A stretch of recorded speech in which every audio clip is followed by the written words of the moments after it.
Shorts and puffer jacket today? Today's a bad day. That's bad news. He's not even caffeinated. This man's drinking a Starbucks water. What's wrong? Who hurt this guy?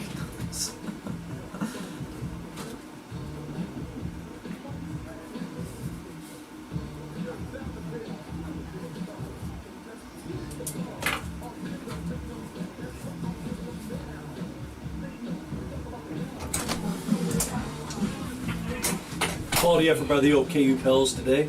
They win? They're in the third inning. PJ flew out to right field though. Hey, Everybody else struck out. that's good. Contact. I've kept track. They've walked 16 guys. They've walked 16 guys. Holy shit. Has he thrown yet? No, he's catching. Oh boy. He's had to catch all this. That's how many pitches? First guy threw 27. Second guy threw 61. Third guy threw 25. This guy's thrown 17. Holy shit, it's only the third inning? Mm-hmm. That poor kid. Well, it builds character. Turned him off. Oh, he is. So you can just turn me down. Okay. Builds character, Mike. Put it back. 20-0 now. Guy just hit a triple. Holy crap. Mike, could you hear yourself Yes. just now? Right now I don't. Right now, you do. Interesting. So the 45. Yeah, turn him down, but turn the 48 volt back on. Yeah, I do not hear myself right now. Alright. Yeah, we figured turning off the 48 volt would fix it, but I guess not. Fans, Oregon Tech encourages and promotes good sportsmanship by students, student-athletes, coaches, and spectators. We request your cooperation by supporting the participants and officials in a positive manner. Profanity, derogatory comments, or any other intimidating remarks or actions directed at student-athletes, officials, coaches, or team representatives will not be tolerated. Conduct that is inappropriate will be grounds for removal from the site of competition. Conduct that is always inappropriate is use of profanity, use of derogatory comments, or intimidating remarks, singling out any athlete, coach, official, or team in any negative way, approaching any member of the officiating team at any time prior to, during, or after any contest. Oregon Tech would like to thank you for your cooperation. Now, good luck to both teams. Thank you, Mike Gerard, and good afternoon, and welcome to Klamath Falls, Oregon. Welcome to Stillwell Stadium. Welcome to Cascade Conference Softball. Today's doubleheader features the visitors from Ashland, the number 5 ranked Raiders of Southern Oregon University, and your number 1 ranked Oregon Tech Lady Owls. At this time, let's look at the lineup cards for both teams. First for the visitors from Southern Oregon. Leading off is the second baseman, number 00, Deja Acosta. Batting second, left fielder, number 15, Kyler Fulton. Hitting third is the catcher, number 13, Riley Donovan. Batting fourth, designated player, number 5, Kayla Williams. Batting fifth is the first baseman, number 19, Ashton Cathy. Hitting sixth is the third baseman, number 10, Lauren Weinberg. Batting seventh is the shortstop, number 14, Sammy Pemberton. Batting eighth, right fielder, number 4, Lindsay Stripling. And batting ninth is the center fielder, number 16, Sarah Curling. In the circle for Southern Oregon, wearing number 27, right-hander Katie Machado. Welcome the Raiders of Southern Oregon. And now, friends, let's meet the lineup card for the Lady Owls. Leading off is the left fielder, number 11, Zoe Allen. Batting second, shortstop, number 3, Kayla Mick. Batting third, right fielder, number 2, Maggie Buckholz. Batting fourth is the catcher, number 1, J.C. Sievert. Batting fifth, first baseman, number 20, Puakea Milbourne. Batting sixth, the designated player, number 15, Mackenzie Staub. Batting seventh, center fielder, number 17, Lexi Klum. Batting eighth is the third baseman, number 22, Addison Kashnik. And batting ninth is the second baseman, number 34, Nita Cook. In the circle for Oregon Tech, wearing number 8, is right-hander Casey Schmidt. Friends, at this time, we'd ask that you please rise and remove your caps as we honor America with the playing of our national anthem.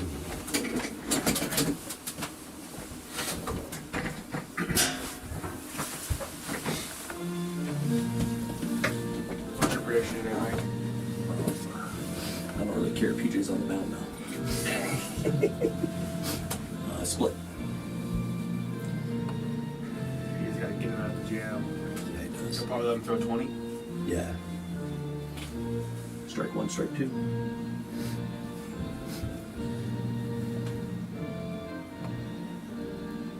Ooh, pitches doesn't throw. Fastball. Fastball, changeup, slider. Because it's three bats. So. He gives me a knuckleball vibe type of guy.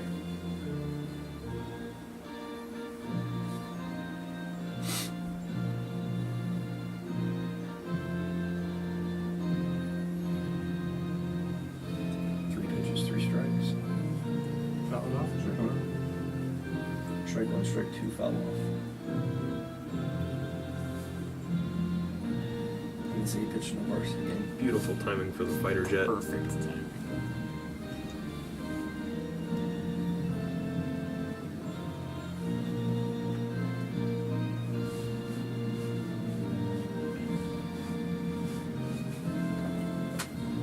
Do they have the Game Changer stream version? Yeah. No, you're not. If you leave, I'll take it. Glad you could join us here this afternoon from Stillwell Stadium.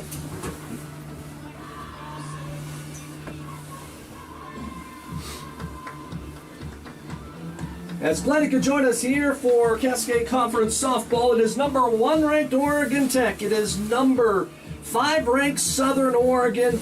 It is the NAIA game of the week, and boy, this one should be a good one. Glad you could join us here from Stillwell Stadium. Mike Safford with you live here on the Owl Sports Network as Oregon Tech and Southern Oregon match up one more time. This one should be a good one. Southern swept a doubleheader last weekend up in Vancouver. Their final game against UBC got postponed due to rain.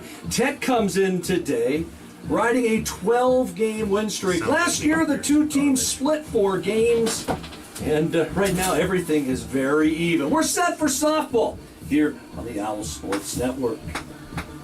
Leading off the first for Southern Oregon, second baseman, number 00, Deja Costa.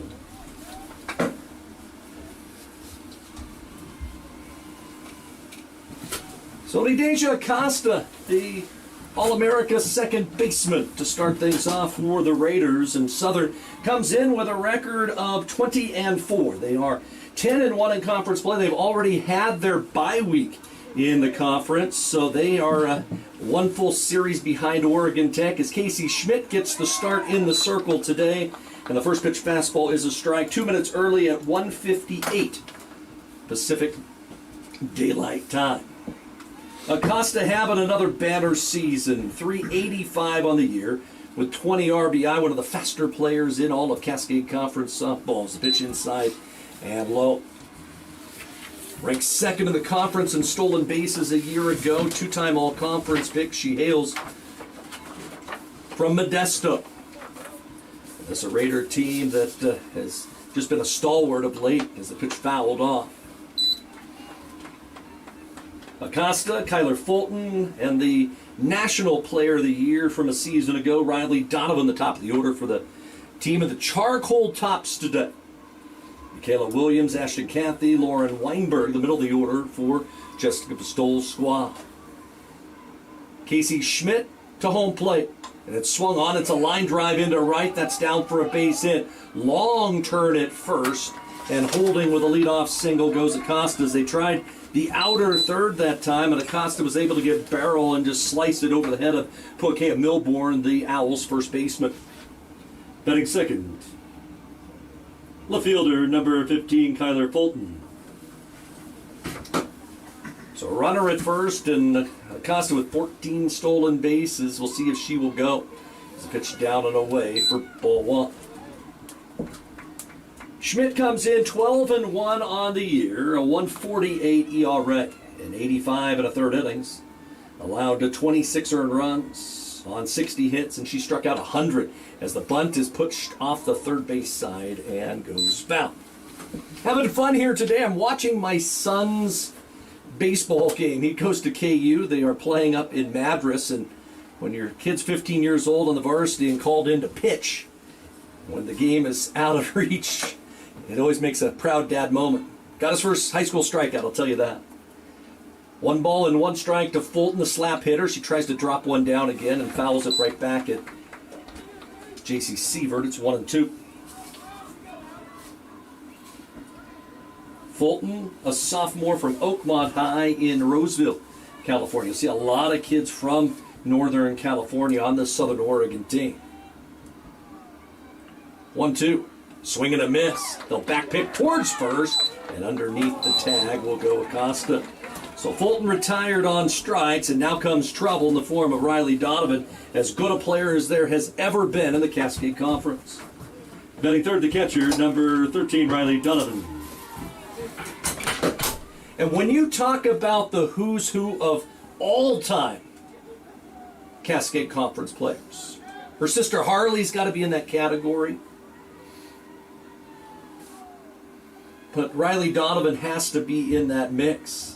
As a delivery to the plate, just a little off the corner. Ball one, 521 hitter. T is 7 home runs, that's second in the Cascade Conference. 35 RBI, that's third. 1-0. Change up off the outside corner.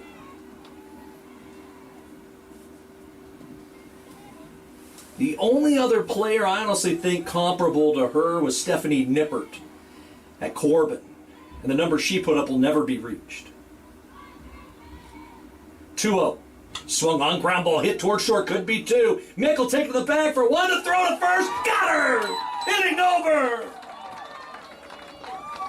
6-3 double play. They turn aside. Donovan and the Raiders in the first. No runs, a hit, nobody left. We're going bottom 1, scoreless at Stillwell Stadium. Feeding and watering, building, tending, and mending. One foot in front of the other, day after day, season after season. At Coastal, we're proud to say we've walked a mile or 2 in boots just like yours. That's why our stores are stocked with everything you need by folks who can. Find your store or shop now at coastalcountry.com. Yeah, if the screen's with shipments blank to when you your hit door, runs, it'll zero it in-store, out. or curbside. We are Coastal, and we're just what the country needs. Looks like At they're Klamath all Falls moving up. Toyota, you'll experience our goal. Fully satisfy every customer, every day. Because our customers are like family to us. You'll also experience the teamwork of our professional and knowledgeable staff. They're authentic, caring, and the best in the industry. And when you choose from our great selection of new Toyotas, quality pre-owned cars, trucks, and SUVs, you'll experience a process this that's little sliver of the efficient, camera, you easy, can see and how close transparent. Experience amazing at Klamath Falls Toyota, where experience is everything. With that weird aspect ratio we run, you probably can't even see it on those screens. Raise his hands, that's a strike.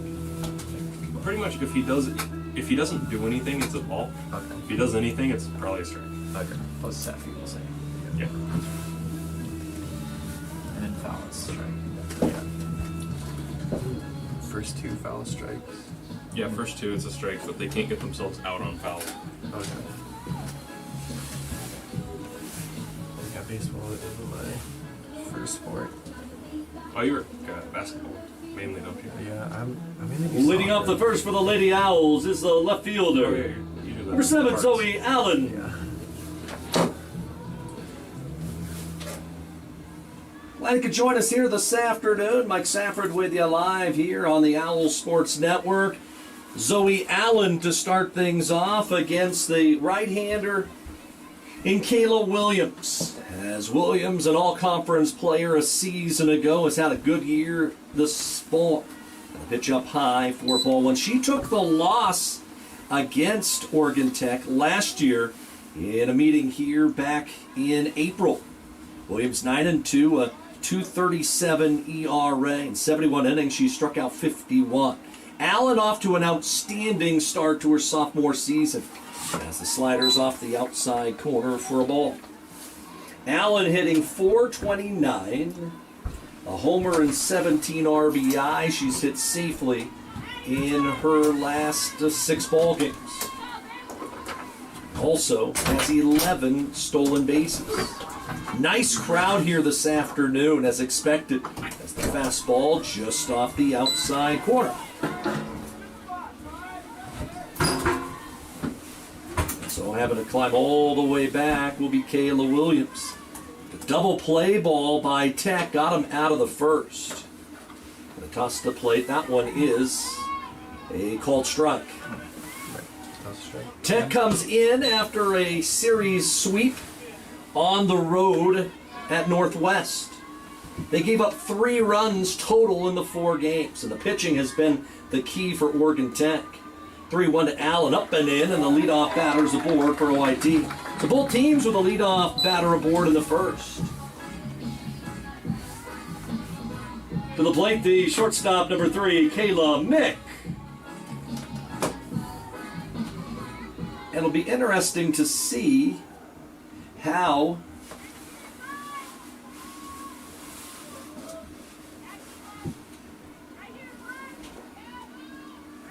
whether or not they will bunt with the number 2 hitter in the order. She hasn't bunted all year. But it's a little different when you're playing the number 5 ranked team and the 2021 national champions. And this is a Southern team that has been so good for about the last decade. Jessica Stoll has done such a great job in building this program. Runner at first and nobody out. Williams to the plate, and the fastball again is outside. That was her issue here a season ago. Nibbling at corners and struggled in that first inning. If I remember right, she loaded them on walks, and then it was Kennedy Jancy who hit a kind of a cue shot down the right field line that bounced all the way into the corner, went for a 3-run triple. Tech built the lead, and Southern came back, got it even tight at 4, and then it was J.C. Sievert in the 8th inning that walked it off with an RBI single.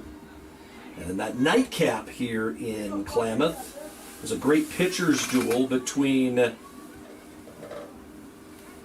Katie Machado and Mackenzie Staub, and it was won by SOU 2-1 on a fielder's choice in the 6th. 2-0 pitch. That's outside again. And the 2-time reigning Conference Player of the Week waits on deck. And Maggie Buchholz is hot of a player in this Cascade Conference in terms of offensive production that there's been in a while. We'll tell about her numbers after the 3-0 to Mitt. She shows bunt, and that's outside, ball 4. So 2 on, nobody out for Maggie Buchholz. Right fielder, number 2, Maggie Buchholz.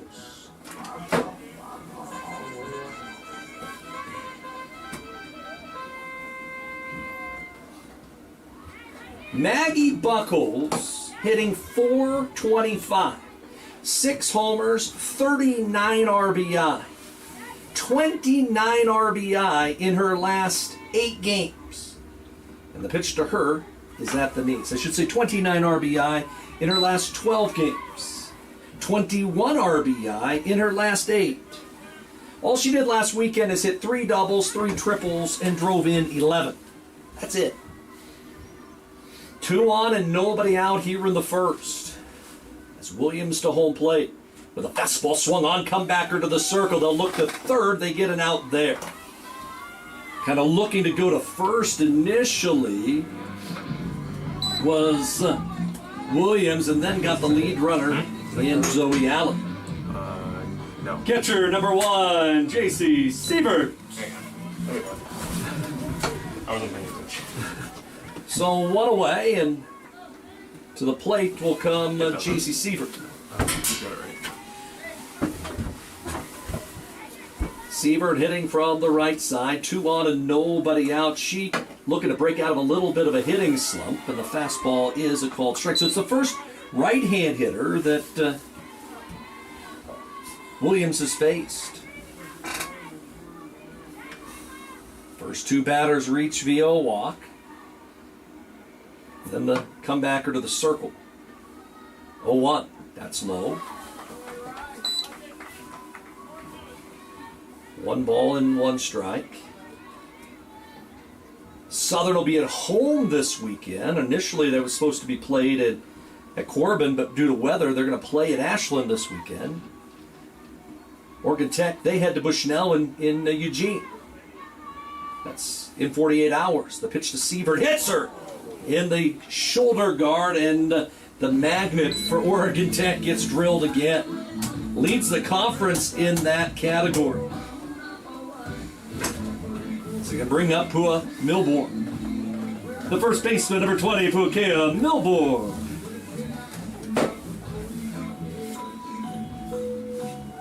And it looks like there's going to be conversation in the circle with the freshman coming up for Oregon Tech. Pukea Milborn has had a great season, hitting .319, a couple home runs, and 16 runs batted in. She'll come up with Mick at third, Buck Holtz at second, and Sievert at first. And Oregon Tech trying to break through here early in the contest. As a long conversation between Jessica Pistol and the right-hander Williams, who very similar to the start that she had here in Klamath a season ago. All right. Williams, a transfer a couple years ago from West Valley College. Heir apparent. Music a little loud down there. One of the great pitchers of yesteryear for SOU. So I turned up his PA a little. And Base hit here could get Tech the lead. And the delivery to Pua is a strike. That's right there for a called strike. It's 0-1. So a pair of walks and a hit by pitch have loaded them here in the first for Oregon Tech. Can the freshman deliver a big knock? The toss to her is a changeup, a dandy. You can see Donovan, the catcher, pump her fists. Pretty happy about that. Cool. As the count goes to 0-2. Trying to find a hole is a kid from Hawaii. 0-2 to home plate. Fastball swung on, chopped to second. They'll get one out there, and there will be no return throw. So another fielder's choice here in the inning. And it'll be Mackenzie Staub's chance. Designated player number 15, Mackenzie Staub. So 2 down for Staub, who had a tough weekend at the plate. Up in Washington. Had just 1 hit in 9 at-bats. The toss to Staub is a ground ball shot foul off the third base side.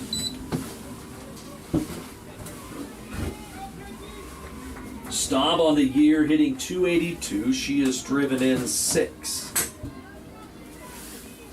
Just the start of things. A double play ball got Tech out of the top half of the inning. Southern trying to wiggle out of a bases loaded 1-out jam. Williams 0-1. Fastball low and in.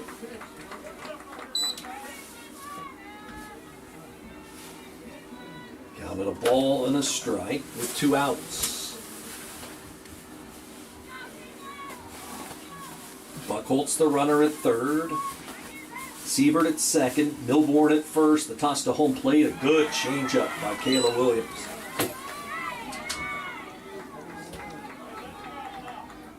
And the count is a ball and 2 strikes. If Staub can reach, Lexi Klum will be the hitter. 1-2 pitch.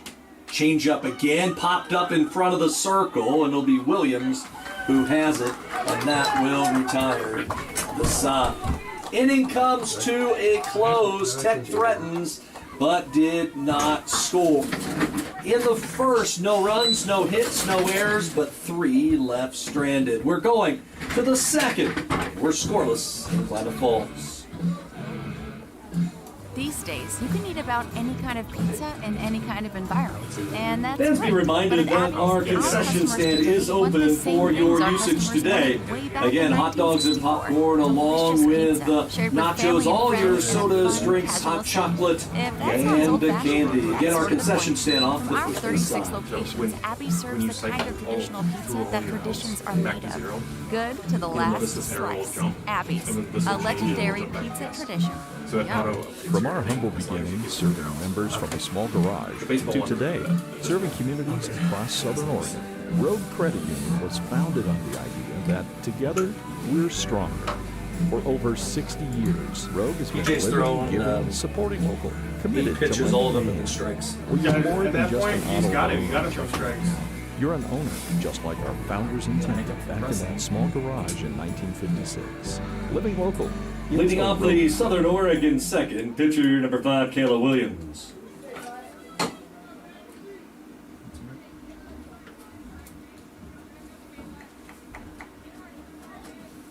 Top half of the second inning here from Stillwell Stadium. Williams, Kathy, Weinberg, 4, 5, and 6 in the Raiders order against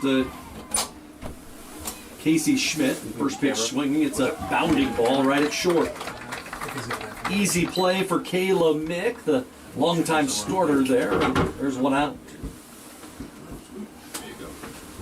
Batting fifth, the first baseman, number 19, Ashton Cathy.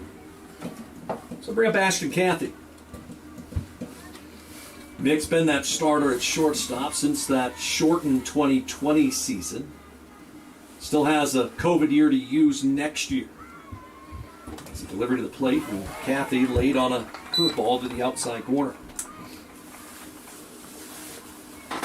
Next year will be the last year that players will have the ability to use that COVID year. Everything will have been used up by that point.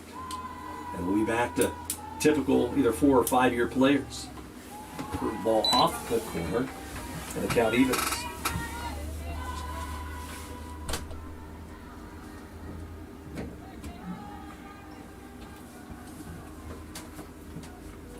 One ball, one strike. Delivery's fouled off.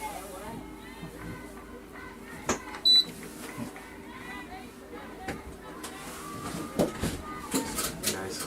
Cathy, 353 hitter, 3 homers, 11 knocked in. Outfield straight away, a little bit of a breeze today, but not much. 1-2 by Schmidt, just off the corner. One of the fans wanted it.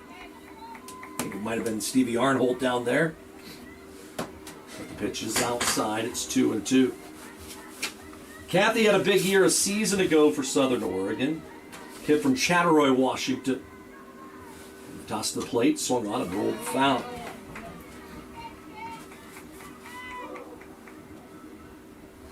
Two balls, 2 strikes. 1 out. Here in the second.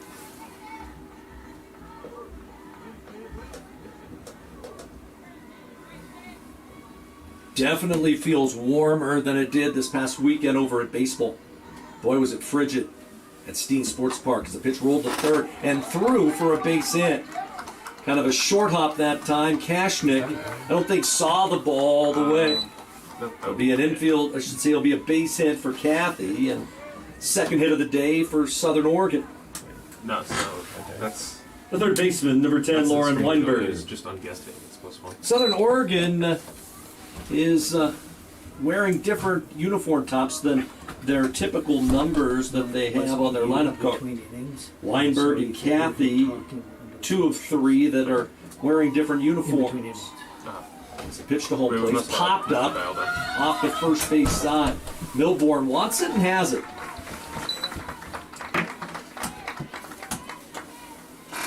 Two outs. That'll be up to Sammy Pemberton, the shortstop. Shortstop number 14, Sammy Pemberton. The sophomore from Sam Barlow High in Beaverton.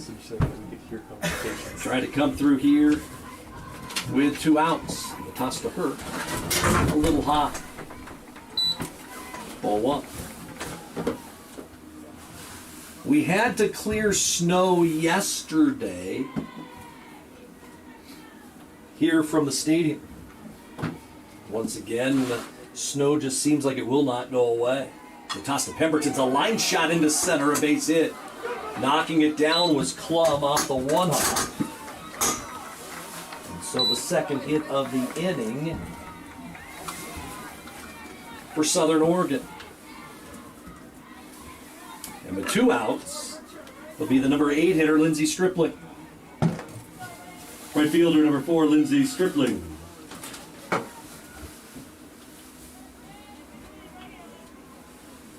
So Southern with their first base runner in scoring position. Tech left them loaded in the top half. And Schmidt to the plate. It's popped up foul.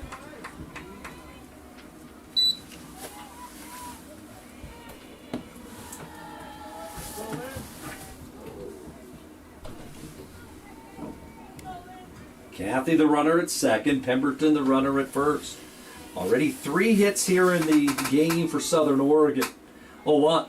That's a slide. They should say a screwball just off the outside edge.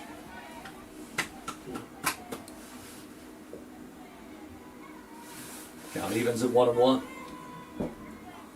Outfield will play Stripling around to left, expecting her to slap the ball that way. Schmidt pitches that way, and it's fouled up into the berm. 1 ball and 2 strikes.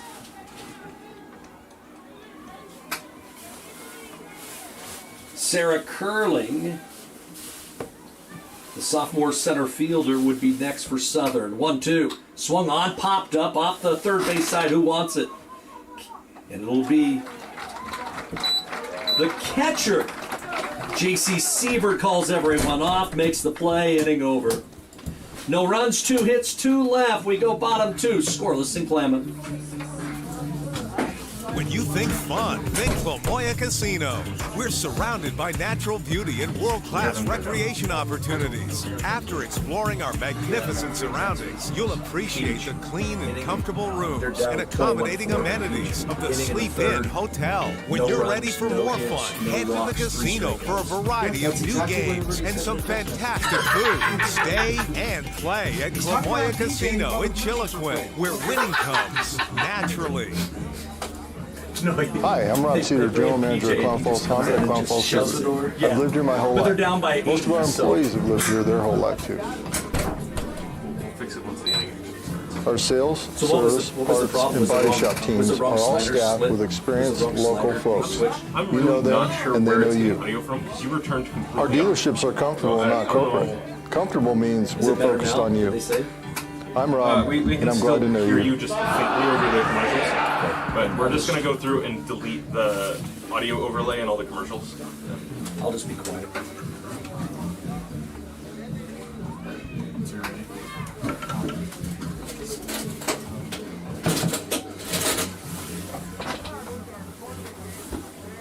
Leading off the second for Oregon Tech. We don't even have audio on these. Center fielder Lexi Klum.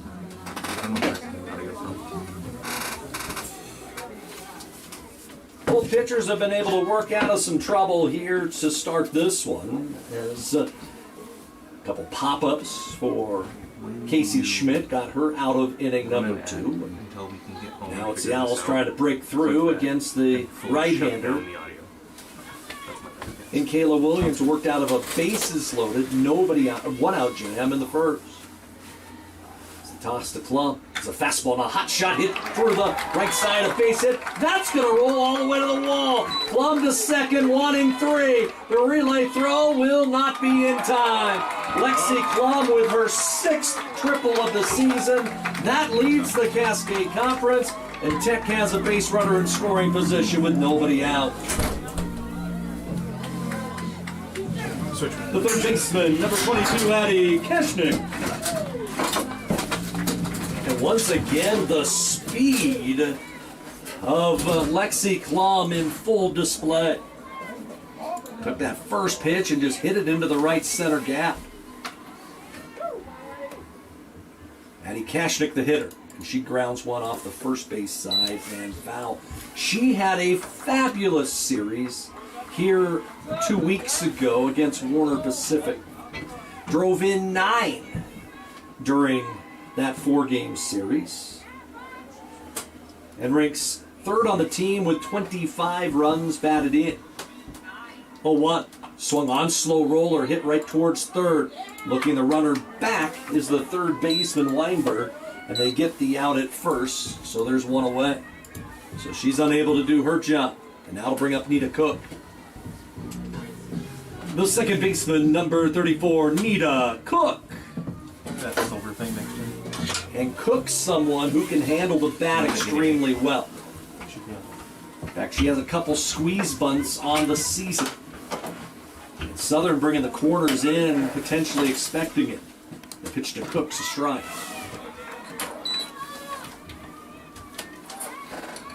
Nothing in one to Nita Cook.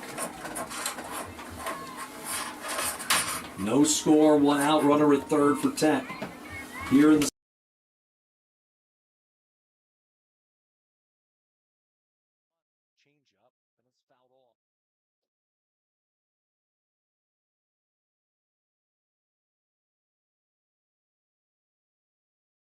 game win streak for Oregon Tech. It is the 17th time in program history that OIT has had a win streak of 12 or more games. Had a 7-game win streak earlier this year. 0-2. Swung on, fouled off. So by jumping ahead of Cook,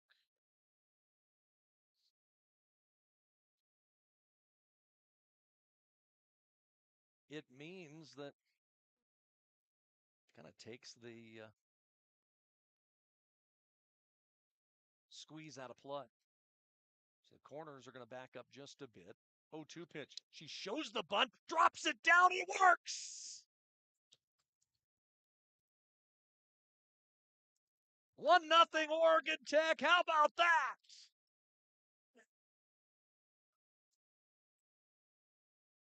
Center fielder Zoe Allen. Talk about a gutsy call from Greg Stewart. Squeeze bunt with 2 strikes.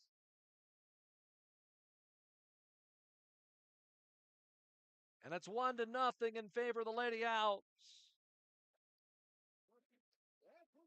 As Williams came in with a screwball, it was the perfect pitch for Cook, and she squared late and just dribbled it out in front of the circle. Pitch to Allen is fouled off on the run and hit. So Tech leads 1-0. You don't see that call very often. Dropping down a squeeze bunt with 2 strikes. Tech breaks through first.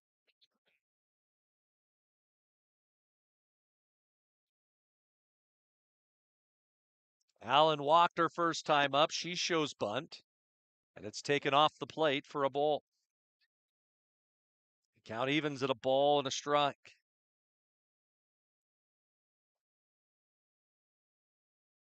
Both teams have already won 20 games on the year. Tech with a win to get to 25. 1-1 downstairs.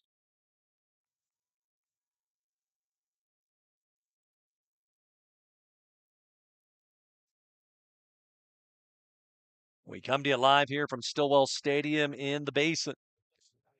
Mike Safford with you. We've been working on our audio issues that we've had today. I think we've got them all ironed out. 2-1. And it's chopped foul off the third base side again.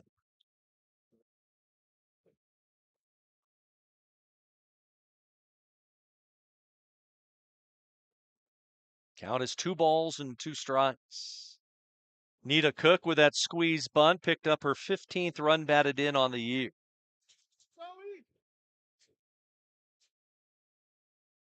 And the toss to Allen is a change-up. Brown ball slowly hit towards short. They'll go to second. They get the lead runner at second base in Nita Cook.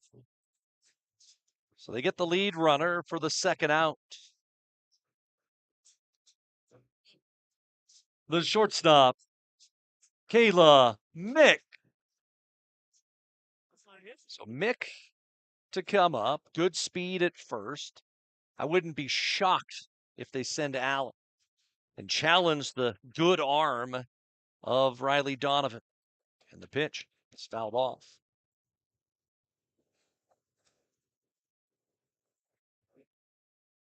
No balls and a strike with 2 outs here in the inning.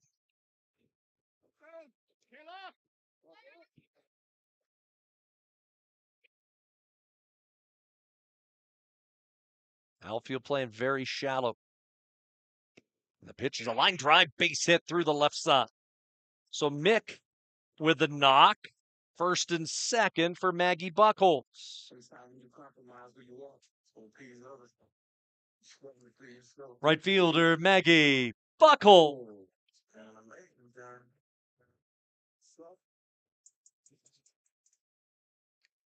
So first and second now with 2 outs. Maggie Buckholz, the hitter.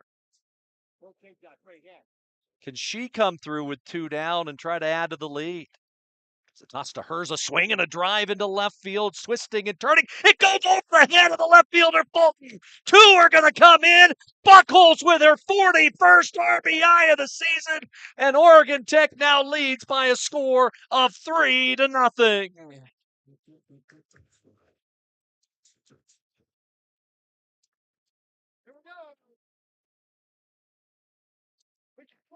The plate is the catcher, number 1, G.C. Silver. So a big knock there for Maggie Buckholz going oppo. And got it over the head of Fulton out in left. And with the good speed on the base pass,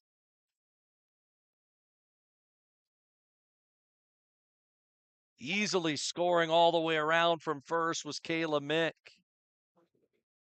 Here's Sievert, and she hits a hard hit ground ball at Acosta at second. She will make the play, but the side is retired. Tech 3 runs on 4 hits and 1 are left. We're going to the third. It's 3-0 in favor of Oregon Tech. At Papa Murphy's, we know family time is more important than ever. And our family wants to do all we can to help your family. So we're making it easier to get pizza made from scratch that you bake at home by offering online ordering everywhere and delivery and curbside pickup where we can. So you can keep family time as normal as possible. Papa Murphy's. We're in this together.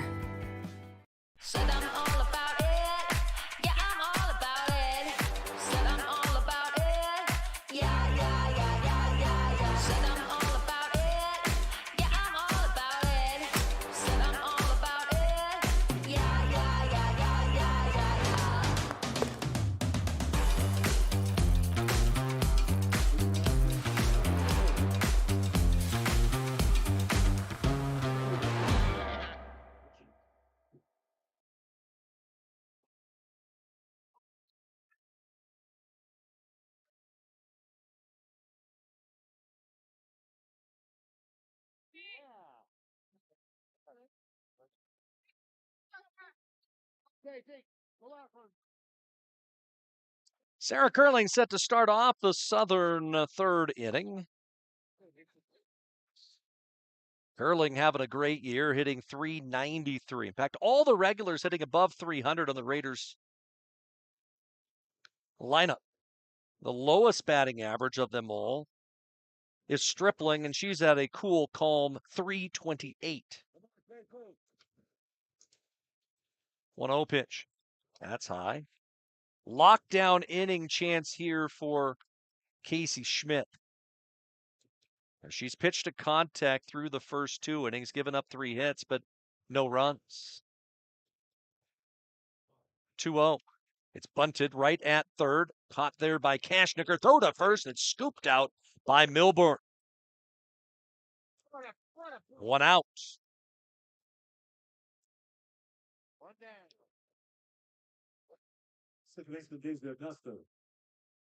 So with 1 away, back to the top of the Southern order, and Deja Costu singled to right her first time up.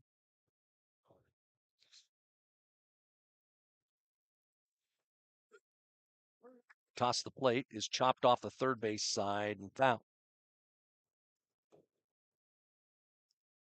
Great crowd here today. A lot of youngsters from the Basin have come out to watch, with it being spring break here in Klamath. And most of the places around Southern Oregon. 0-1, high to Costa.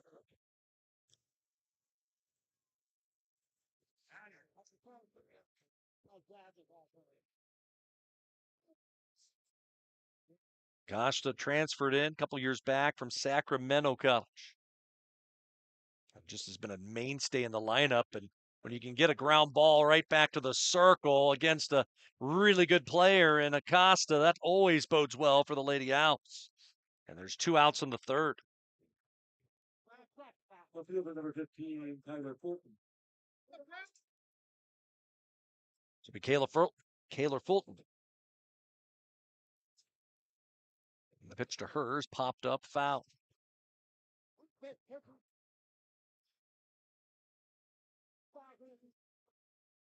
Attack with a 3-run second. A squeeze bunt by Nita Cook. The 2-run double by Buckles. The big blows.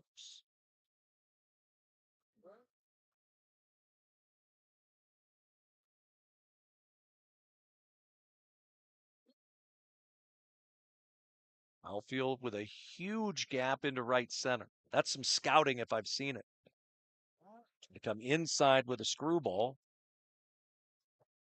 And it missed.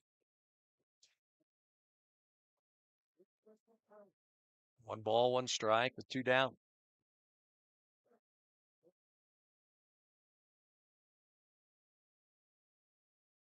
And Schmidt to the plate. Fastball at the knees. 1-2. On a sunny day here in the Basin, temperature's supposed to be in the mid-40s. 1-2. She did not go. 2-2 on the run through. And a big batter to get if you are Casey Schmidt, because Donovan waits next.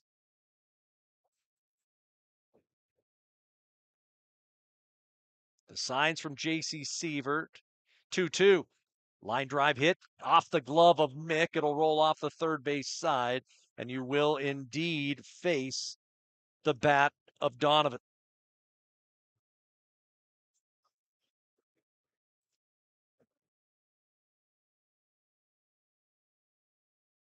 A strike on the batter. They're going to say she was out of the box. The inning is over. How about that one? You could hear Greg Stewart say the run through, she was out of the box when she made contact. Inning is over. No runs, no hits, no errors, and nobody left. We're going to the bottom of the third. Tech leading 3-0. At Klamath Falls Toyota, you'll experience our goal to completely satisfy every customer every day. Because our customers are like family to us. You'll also experience the teamwork of our professional and knowledgeable staff. They're authentic, caring, and the best in the industry. And when you choose from our great selection of new Toyotas or quality pre-owned cars, trucks, and SUVs, you'll experience a process that's efficient, easy, and transparent. Experience amazing at Klamath Falls Toyota, where experience is everything. From our humble beginnings serving members from a small garage to today, serving communities across Southern Oregon, Rogue Credit Union was founded on the idea that together we're stronger. For over 60 years, Rogue has been living, giving, supporting local, committed to lending a hand. Where you're more than just an auto loan or checking account, you're an owner, just like our founders intended back in that small garage in 1956. Living local, it's a Rogue thing.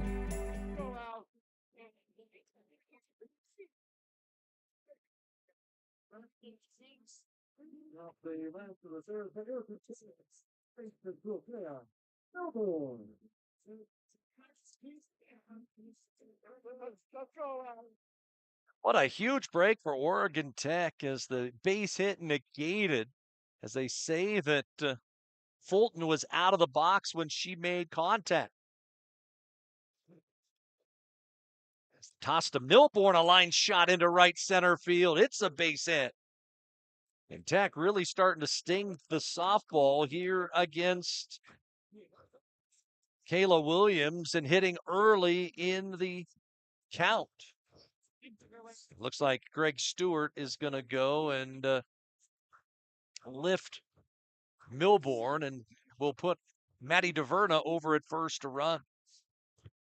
Your attention, please. Pinch running at first for Oregon Tech, number 12, is Maddie DeVerna. And to the plate is the designated player, Mackenzie Staub. So they'll put some speed on at first base, will Tech. As DeVerna just cracked the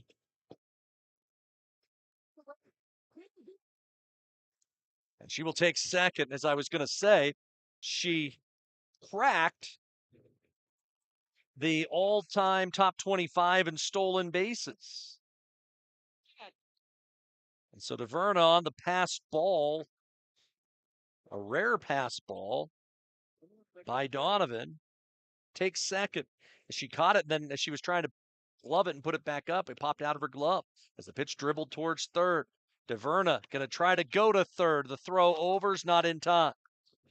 And so it works. Staub able to get him over. We'll see if Klum can knock him in. There's going to be a conversation whether or not it might have hit Staub. She's sitting there saying that it might have hit her foot. Might give her a chance. We'll see what the field umpire says. Are they going to put her in the batter's box? They say no. So it will be Lexi Klum. Center fielder Lexi Klum. Staub sitting there going, it hit me. Off my foot. But to no avail.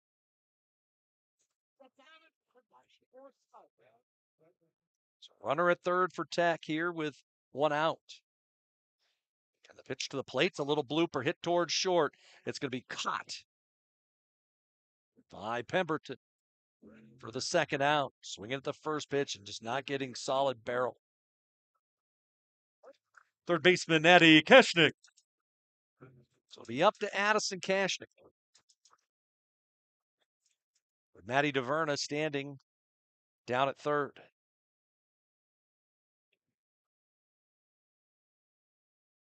And the delivery to the plate. It's ground ball hit towards first. The backhanded stop will end the inning. Tech had a chance, unable to score. As the ground ball out ends the inning. No runs. One hit and one left. We're going to the fourth. Still 3-0 Oregon Tech. Hi, I'm Rob Cedar, General Manager of Clown Falls Honda and Clown Falls Subaru. I've lived here my whole life. Most of our employees have lived here their whole life too. Our sales, service, parts, and body shop teams are all staffed with experienced local folks. You know them and they know you. Our dealerships are comfortable and not corporate. Comfortable means we're focused on you. I'm Rob, and I'm glad to know you. These days, you can eat about any kind of pizza in any kind of environment, and that's great. But at Abby's, our customers today want the same things our customers wanted way back in 1964. Delicious pizza, shared with family and friends in a fun, casual setting. If that sounds old-fashioned, that's sort of the point. From our 36 locations, Abby serves the kind of traditional pizza that traditions are made of. Good to the last slice. Abby's, a legendary pizza tradition. Yum.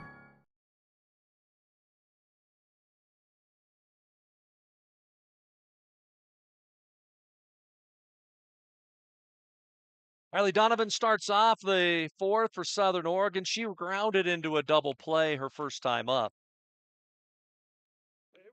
And this is the situation in which you want to have to face Donovan. You want to have to face her with nobody on. Casey Schmidt's pitch to her.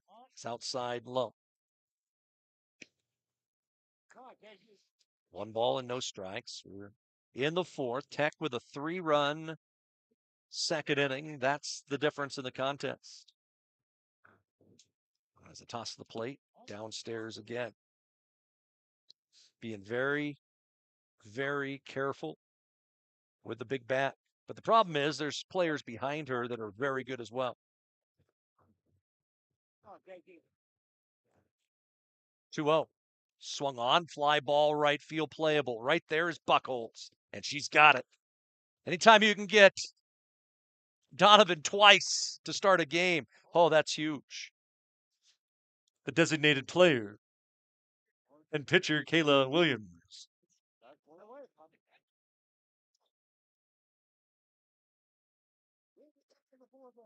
So bring up Williams. Trying to help herself out. Righty's pitch. That's on the corner.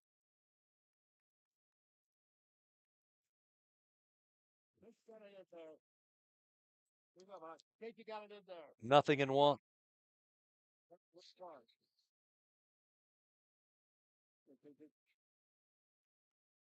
Fastball is on the outside edge. Out even. Nothing in two. Trying to work out of this one and have a clean inning is one. Casey Schmidt.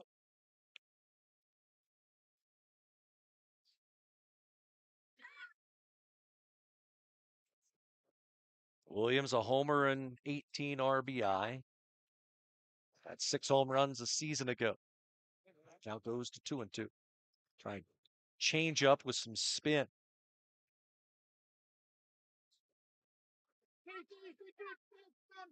Outfield takes a few steps back. No double step, basically. Schmidt's 2-2. Ground ball right back to the circle. And she'll just flip to the first baseman, Milbourne. Soft contact again here in the fourth. The first baseman, Ashton Cathy.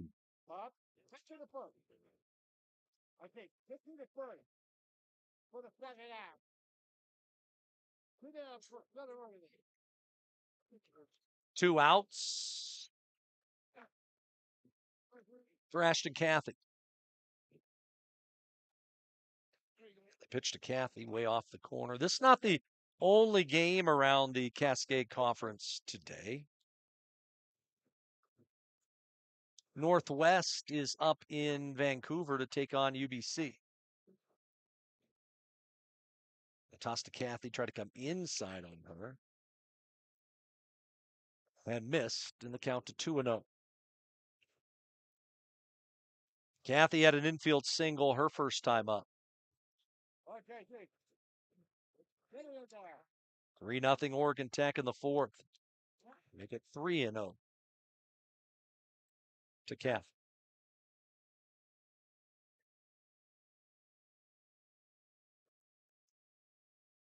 This being spring break all over the place, a lot of teams playing down south. But not in the Cascade Conference. This is the meat of the conference season as Cathy walks. First walk for Casey Schmidt. Third baseman Laura Weinberg.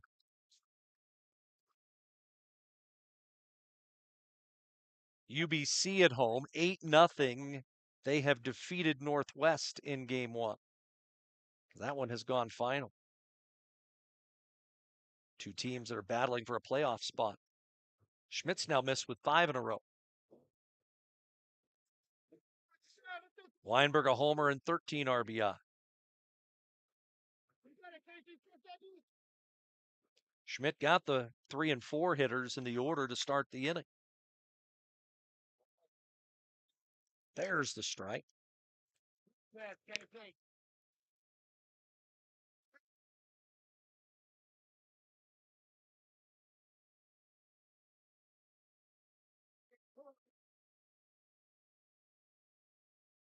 Her pitch popped up behind the plate. Southern Oregon restarted their softball program back in 2001.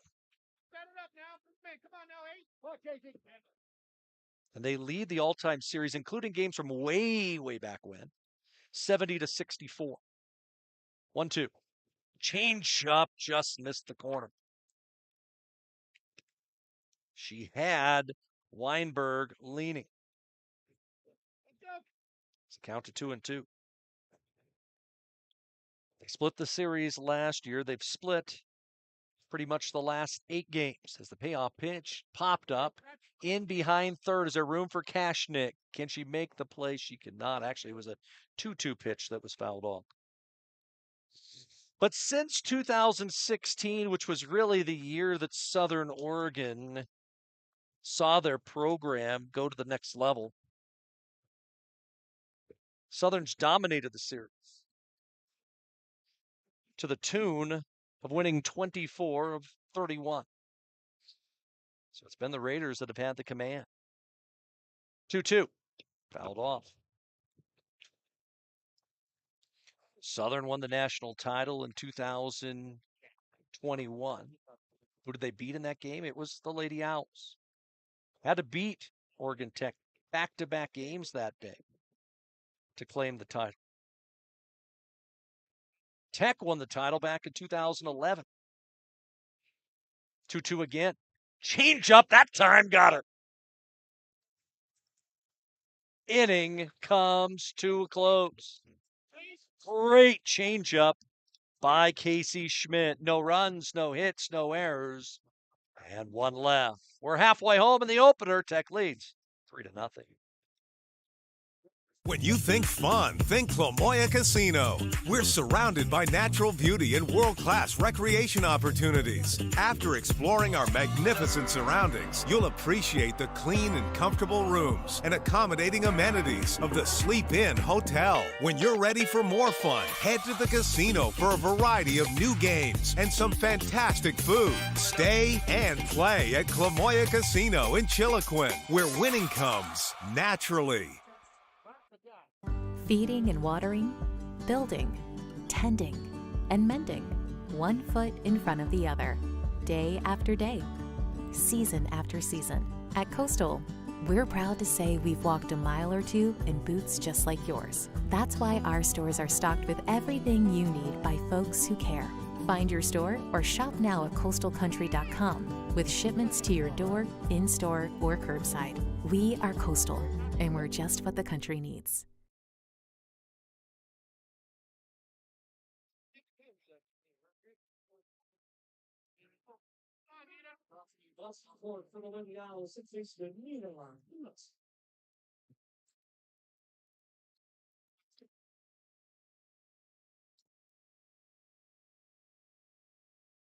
Go back again.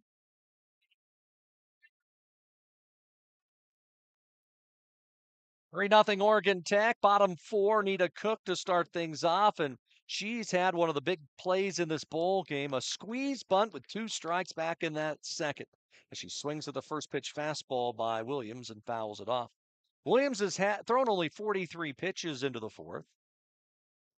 Tech's noticed that she's been in the zone for the most part.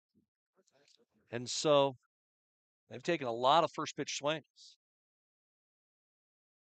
Cook from the thriving metropolis out on the coast of Vernonia, and she gets plunked, and she'll head over to first base.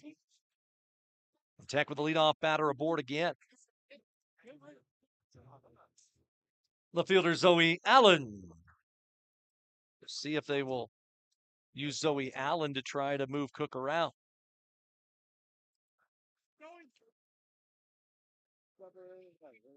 Allen walked back in the first. Shows bunt. Takes the pitch off the outside edge.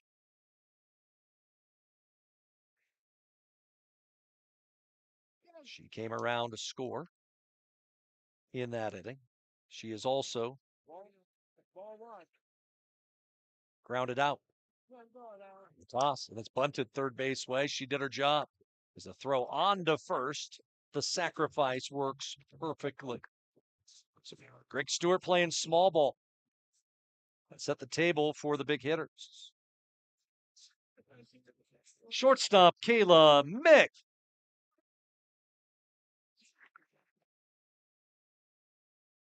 Mick had a base hit her last time up. She has also walked today, so she's been aboard twice. Every run crucial against a team like Southern Oregon. The pitch to Mick down and away.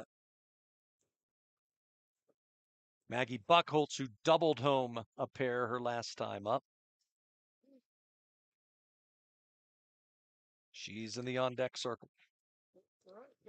Now with 41 RBI, Maggie Buckholtz. Mick second on the team in that category with 29. It's 2-0.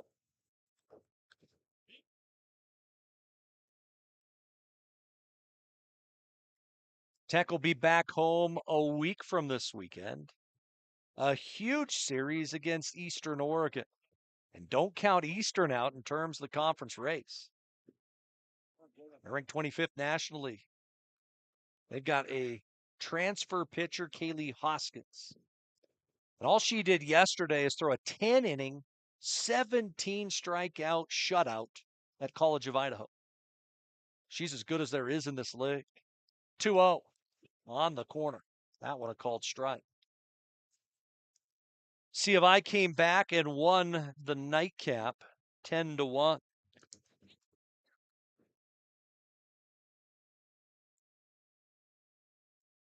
As you look at the standings coming into today, as Mick slices one foul. Tech at 14-1, Southern at 10-4, then C of I at 14-3. Eastern 9-5 in league play. UBC with their win earlier today, now at 8-6. Carroll at 8-7. Those are your top six. Top six go to the conference tournament, which is played at the Champ 2-2. That's low to Mick 3-2. Southern hosted the tournament 2 years ago. Oregon Tech won it there, and then last year Tech won it here at Stillwell Stadium on that snowy weekend here in the Basin. 3-2 to Kayla Mick. Fastball swung on and fouled away. Pitching her away was Williams. Mick gonna have to protect for that off speed. One out, runner at second is Nita Cook. Tech leading 3-0. Outfield going to pull just a bit. Might be because a changeup's coming. We'll see. 3-2 again. It's a fastball, and it's, again, fouled away.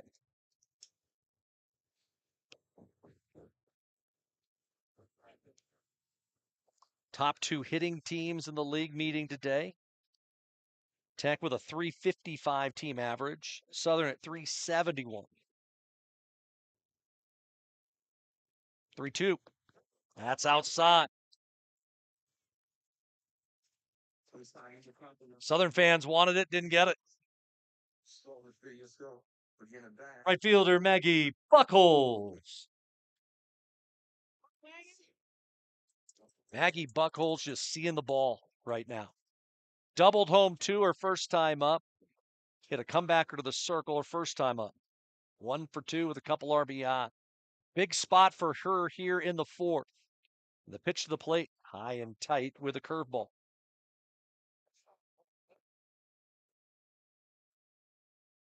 I know you don't really want to put another runner aboard, but if you're looking at the way things have gone recently, I'd rather face Sievert than Buckholtz. Although J.C. Sievert, no slouch. 1-0. High again. Going with rise balls.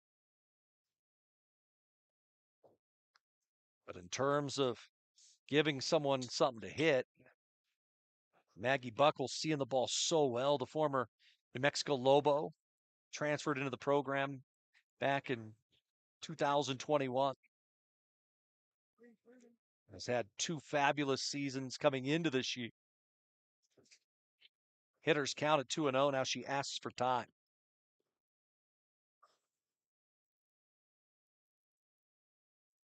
High popcorn clouds up above the center field wall on a gorgeous afternoon. Williams, her 2-0 is high again.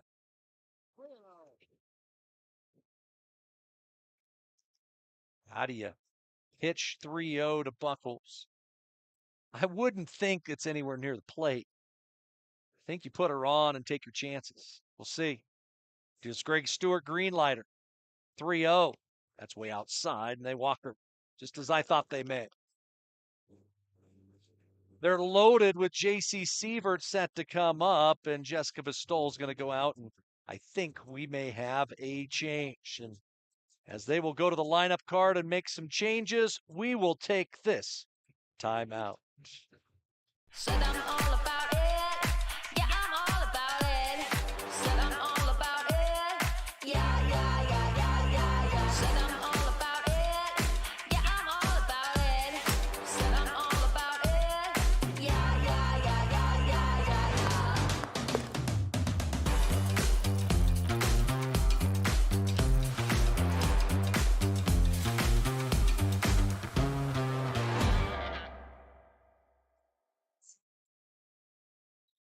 Here, could you please now pitching for Southern Oregon, number 27, Katie Machado.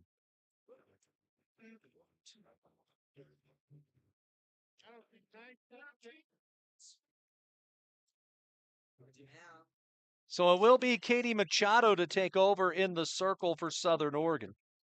9-1 on the year, 1.61 ERA, 56 innings. She's allowed just 13 earned runs on 47 hits, walked 15, struck out 54. And she will face J.C. Sievert with the bases loaded. The catcher, number 1, J.C. Sievert.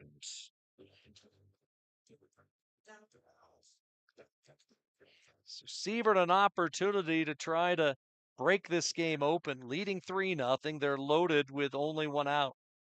And the pitch by Machado is a strike right at the knees. Williams went 3 1/3, 3 runs, 4 hits, 4 walks, no strikeouts. The 3 runners aboard belong to her. 0-1. Swung on, fly ball, deep right field. It's over the head of Stripling. Let's go over the wall. 1 scores, 2 scores. Buckholz being waved around. Sievert's going to be at third with a sliding triple. It's 6-0 Oregon Tech. Opposite field, 3-base hit by the Owls catcher. First baseman Puakea Milbourne stayed with a pitch over the outer third that time, did the kid from LeGrand, and cleared the bases with a 3-base hit. And the pitch to Pua Milbourne, that's a strike. 6 runs, 5 hits for Tech. No runs, 3 hits for Southern. Milbourne had a fielder's choice her first time up. And the delivery.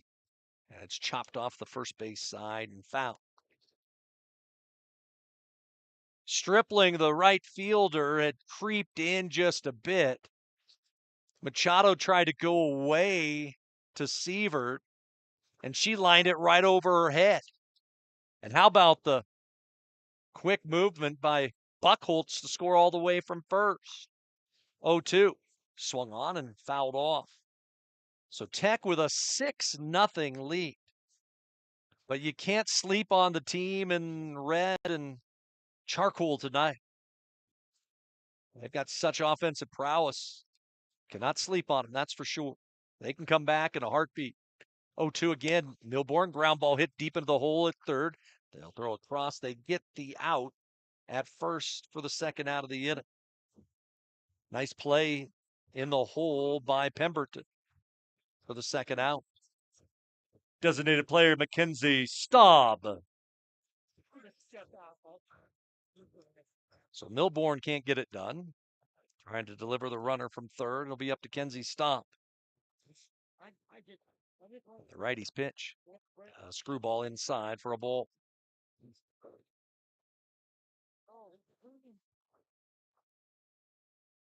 Couple big extra base hits for Oregon Tech so far today. 1-0. Staub takes a strike from Machado.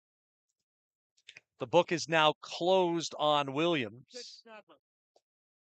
6 runs, 4 hits, 4 walks, no strikeouts, 58 pitches on her day.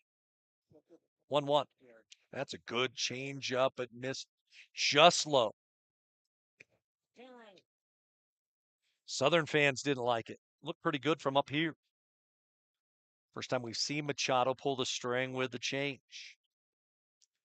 Sievert at third with 2 outs. The pitch to Staub, a ground ball. High chopper hit foul. The third baseman, Weinberg, went high in the air to glove it.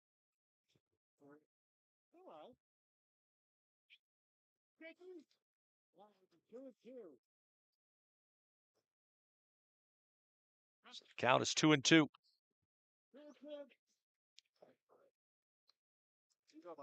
Staub had 3 homers a season ago. 2-2 to her. Curveball away. Lexi Klum looming on deck for the Lady Owls if Staub can find a way on.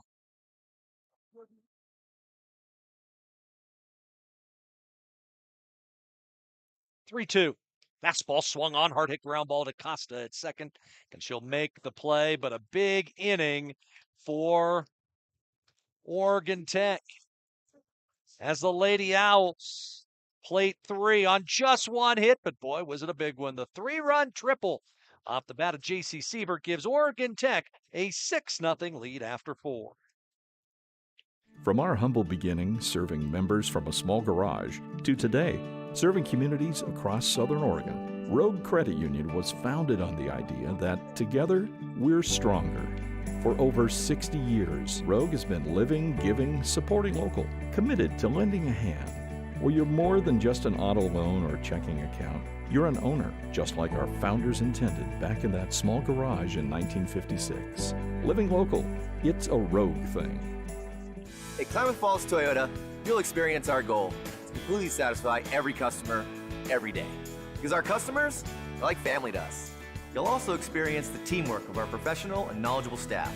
They're authentic, caring, and the best in the industry. And when you choose from our great selection of new Toyotas or quality pre-owned cars, trucks, and SUVs, you'll experience a process that's efficient, easy, and transparent. Experience amazing at Klamath Falls Toyota, where experience is everything.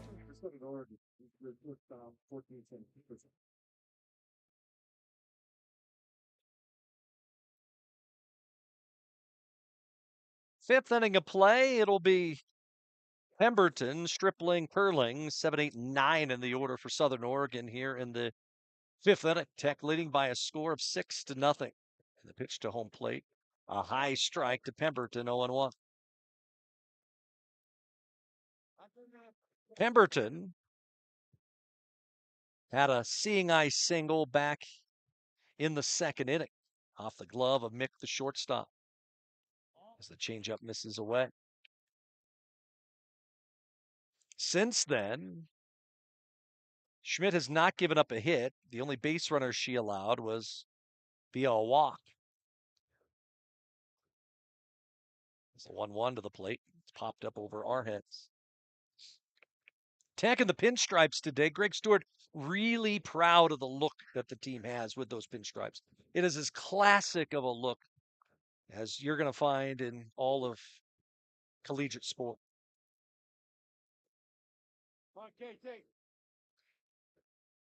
Schmidt to the plate. Tries to go outside with a curveball. Trying to nibble at the corner, but misses. Schmidt has walked 1. She has fanned 3 through 4 innings. 2-2. Curveball, what a dandy. You can see the movement on that pitch. Might have been a rise, but it had so much movement on it and got Pemberton fishing. Right fielder Lindsey Stripling. So now the slap hitting Lindsey Stripling.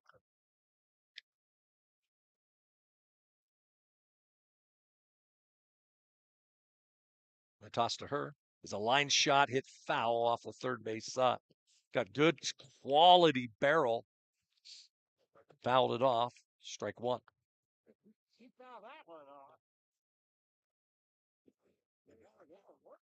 Coming to you live from Stillwell Stadium in the Basin. Mike Sanford with you here on the Owl Sports Network. Our only 2 broadcasts of the week. We'll have a bunch of stuff next weekend, that's for sure. 0-1. Change up off the outside corner. We'll have dueling broadcasts. Mike Garrard will be here for softball Friday and Saturday with Eastern Oregon in town. I'll be over at Steen Sports Park as Corbin comes to town to take on the Hustle Now baseball team. 1-1. High and tight with a rise.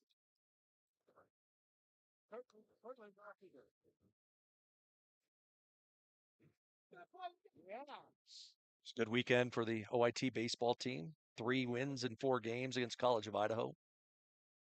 As it passed the plate, is fouled away. Back the Tech baseball team, 20-10 on the year. That equals their second best start ever. Their best start was a year ago. They were 21-9. They got a daunting task going to number 3 ranked Lewis Clark State this weekend up at Lewiston, Idaho. 2-2 pitch. Fly ball hit fairly deep center. Back goes Klum, still going back, and that one's going to bang off the wall to second base, and standing there with a 1-out double goes Lindsey Stripling, and Southern Oregon with their first extra base hit of the day as they look to try to answer. Center fielder Sarah Curling. As I mentioned, Southern Oregon, a team that scores a lot of runs. Southern and Tech both averaging over 7 runs per ball game. College of Idaho leads the league, averaging 8 runs scored a game. As they toss the plate, a strike on the outside corner to Sarah Curling.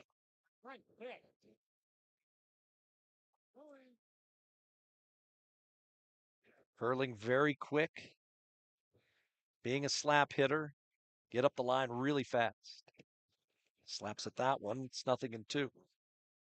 3-run second, 3-run fourth.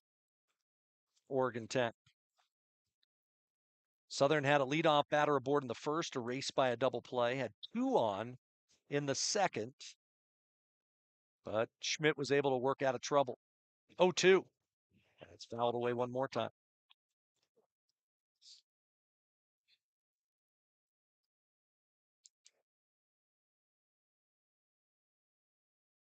Stripling the runner at second base with 1 out here in the 5th. That's the 4th hit for Southern Oregon. 0-2. Change up a dandy. Got Stripling, I should say Curling to chase. 2 outs. Second baseman Deja Acosta. So 2 outs as it'll bring up Deja Acosta. Singled her first time up. She also has popped out. Schmidt to the plate. Just low with a fastball. Your job to get either Acosta or Fulton, you do not want to have to get all the way down to Donovan. Even though Schmidt has had Riley Donovan's number today, he's gotten her to ground out twice. 1-0. Change up, missed the outer corner. Tech's adjusted their outfield after seeing the swing that Acosta had her first time up. Shading her around to right center, and about the spot where she hit the ball is where Maggie Buckholtz is standing in right. But now a hitter's count for the senior. 2-0. Ground ball dribbler right back to the circle, and that's going to do the inning. Tech getting it done when they need to. In the inning for Southern, the 1-out double goes for naught. We go last of 5, 6-0 in favor of Oregon Tech on the Owl Sports Network. At Papa Murphy's, we know family time is more important than ever. And our family wants to do all we can to help your family. So we're making it easier to get pizza made from scratch that you bake at home by offering online ordering everywhere and delivery and curbside pickup where we can. So you can keep family time as normal as possible. Papa Murphy's. We're in this together. When you think fun, think Lamoya Casino. We're surrounded by natural beauty and world-class recreation opportunities. After exploring our magnificent surroundings, you'll appreciate the clean and comfortable rooms and accommodating amenities of the Sleep Inn Hotel. When you're ready for more fun, head to the casino for a variety of new games and some fantastic food. Stay and play at Lamoya Casino in Chiloquin, where winning comes naturally. Leading off the bottom of the fifth for Oregon, Jets infielder Lexi Klum.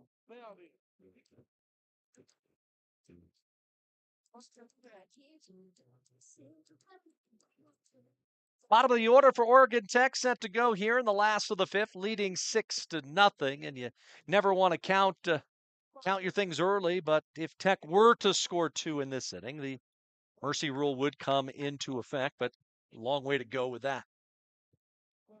Flum had a tripler last time up and takes the Machado pitch for strike. Machado was greeted rudely last inning on a bases clearing triple off the bat of J.C. Siebert, but settled down to get the final 2 outs. 0-1. Swung on just a check swing to the circle. And Klum retired for the first out. Trying to hold up on a rise ball coming in on her hands. The third baseman, Addison Kashnik.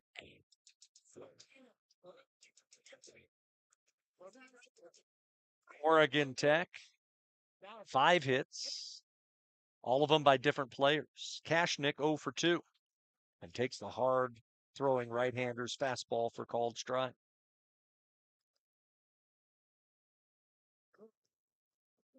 No balls and a strike to the freshman from Mountainside High in Beaverton.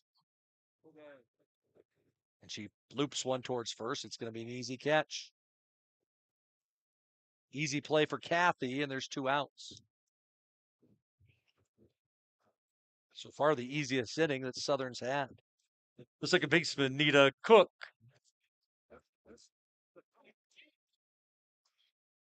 Nita Cook's been aboard twice without having a plate appearance.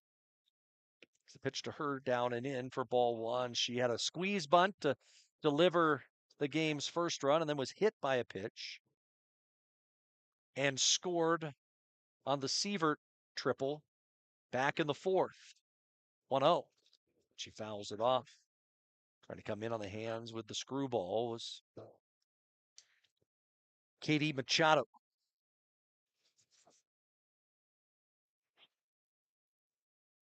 The transfer who started her career at Idaho State. 1-2 the count.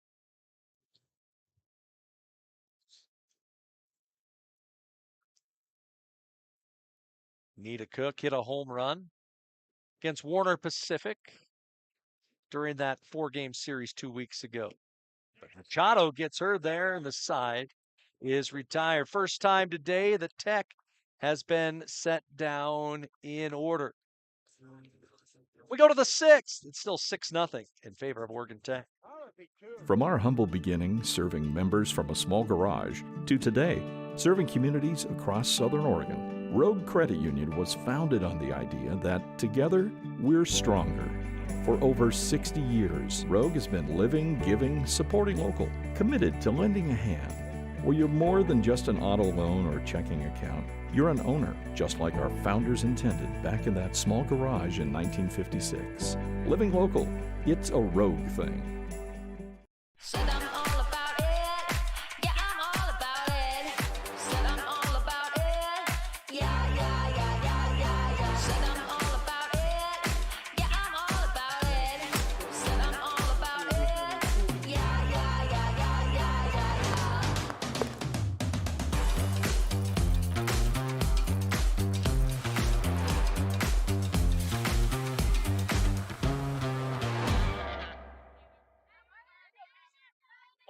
Fulton, Donovan, and Williams here in the 6th for the Raiders, trying to rally from a 6-0 deficit as Schmidt comes inside to the number 2 hitter in the order. Want to say just a thought from me on a Wednesday day. Just thinking of the Southern Oregon Athletic Department today. As a toss high, 12-2. Longtime and legendary head basketball coach Brian McDermott passed away last week after a valiant battle with cancer. And Mac and I were great friends over a couple decades. Not a better guy than Coach McDermott. He was always fun as a competitor on the court, but an even better person. And to his family, we send our thoughts and prayers to them. And I'm going to miss you, Mac. That's for sure. 2-1 to the plate. Mrs. Lowe, and I was just grateful that I got a chance to spend a little bit of time with him in January when we went over for basketball. And he came up to me and we exchanged our always complimentaries that we always did. We won't say those on the air. As the pitch slapped towards short, Mick on the one hop makes a good play. 1 out. And again, Donovan comes up with nobody on. The catcher, Riley Donovan. Coach Mack and I had a rapport for so many years and always say the same sort of things to each other. And, it's just, he's going to leave a void at Southern Oregon and especially the Cascade Conference, that's for sure.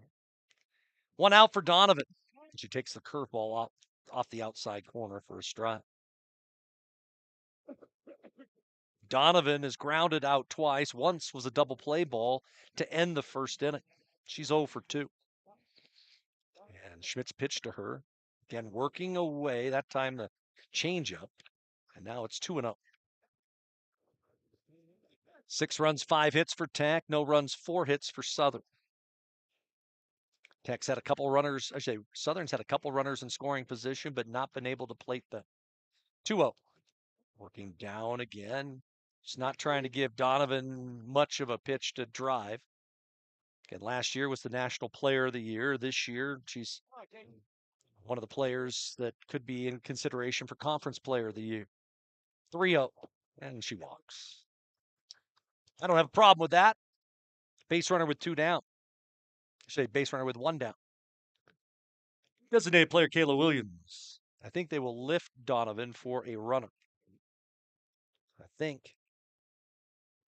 Jessica Pistole come down and put one of their substitutes. Try to get some better speed on the base paths. I believe it'll be Faith Moultrie. And it is to run for the catcher. Catcher, please. Now running at first. Number 12, Faith Moultrie. Moultrie. Ton of speed. That's something that Southern has prided in. Been among the league leaders, if not the league leader, for years in stolen bases. Williams, the batter, with 1 out. And Schmidt to the plate. And it's slapped off the first base side. Foul.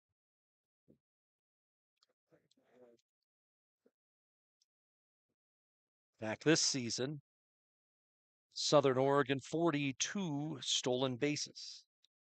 A little lower number than normal.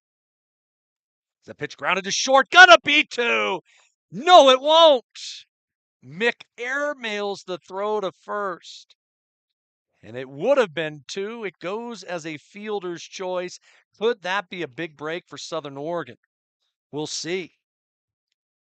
First baseman Ashton Cathy.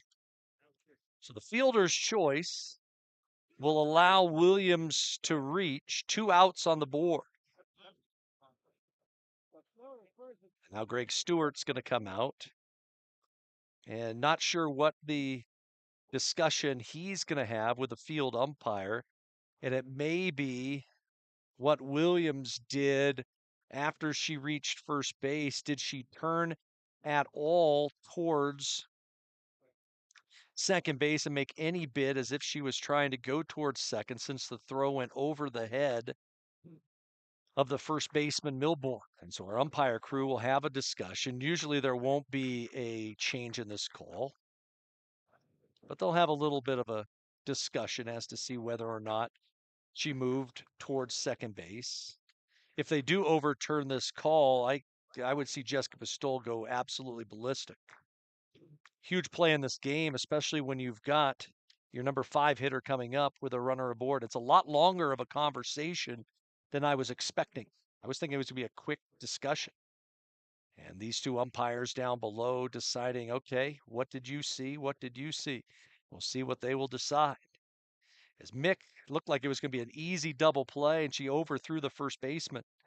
We'll see what they will decide. And they will say the base runner is safe, which was what I expected. So it'll be Ashton Cathy to stand in with a runner at first and 2 outs. No error on the play as they got the lead runner. Now, if the runner had taken second base, there would have been, and that was just Mick, maybe a little, she had all the time in the world to throw to first. But here's Kathy. And the pitch to her is a ground ball hit deep into the hole and through a base hit. So Southern Oregon pieces together a little rally here with 2 outs in the 6th. That'll bring up Weinberg.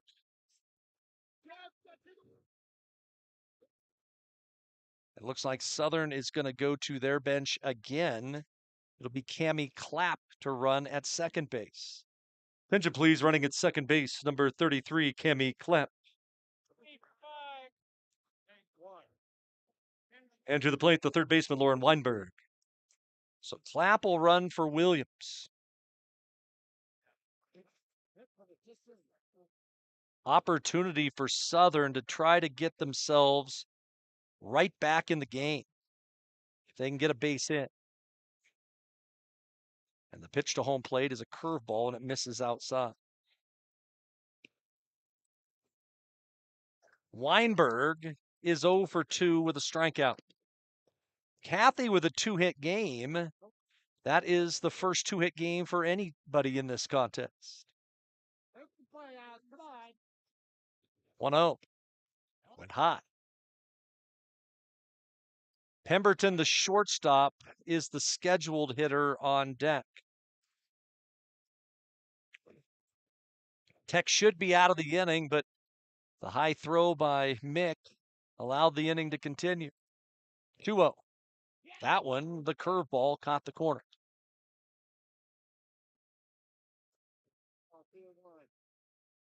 Six nothing Tech, top of 6.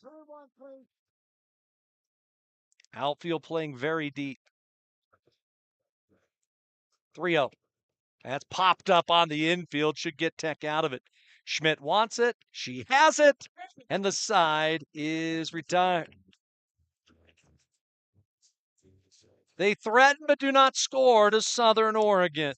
No runs, a hit, 2 left. Bottom 6 we go. Tech leading 6-0. Hi, I'm Rob Cedar, General Manager of Clown Falls Honda and Clown Falls Subaru. I've lived here my whole life. Most of our employees have lived here their whole life too.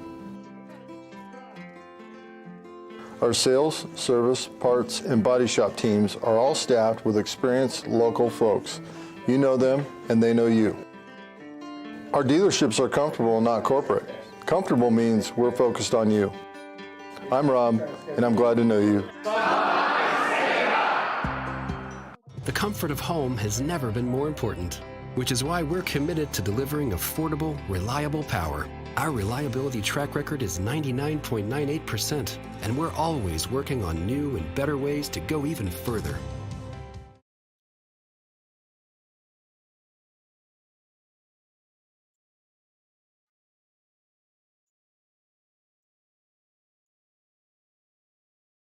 Six runs, 5 hits, no errors for Southern Oregon. No runs, 5 hits, no errors for Oregon Tech. As we go to the last of the 6, Tech will have the top of their order due up, starting with Zoe Allen.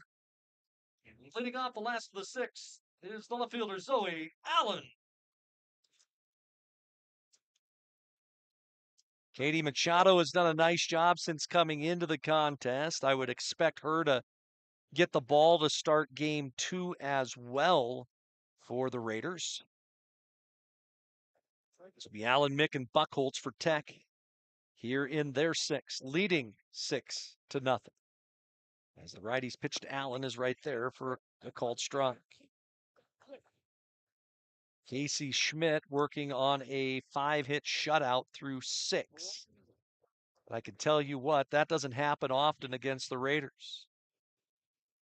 As it tosses the plate downstairs and low. In fact, Southern has been shut out twice this season. Kaylee Haskins blanked them on the 5th of the month against Eastern, and Hope International did it back in February, 1-1. And that pitch lined to left, a base hit.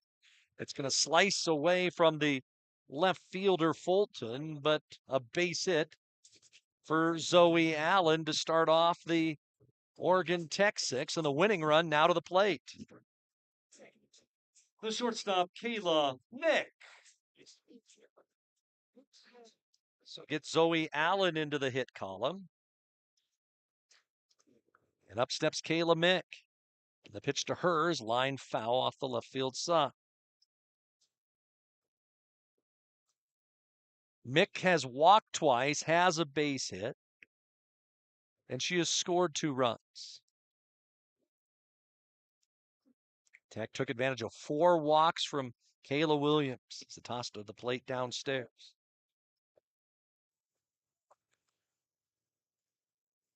And it was Williams who struggled with her command in game 1 of the series here in Klamath last year, a game in which decided the season series between the teams.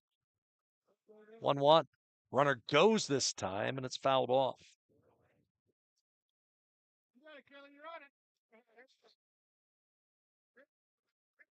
Allen will take a run back over to first base. Tech's out hit. Southern Oregon 6-5. Love to see what our stream numbers are for this doubleheader.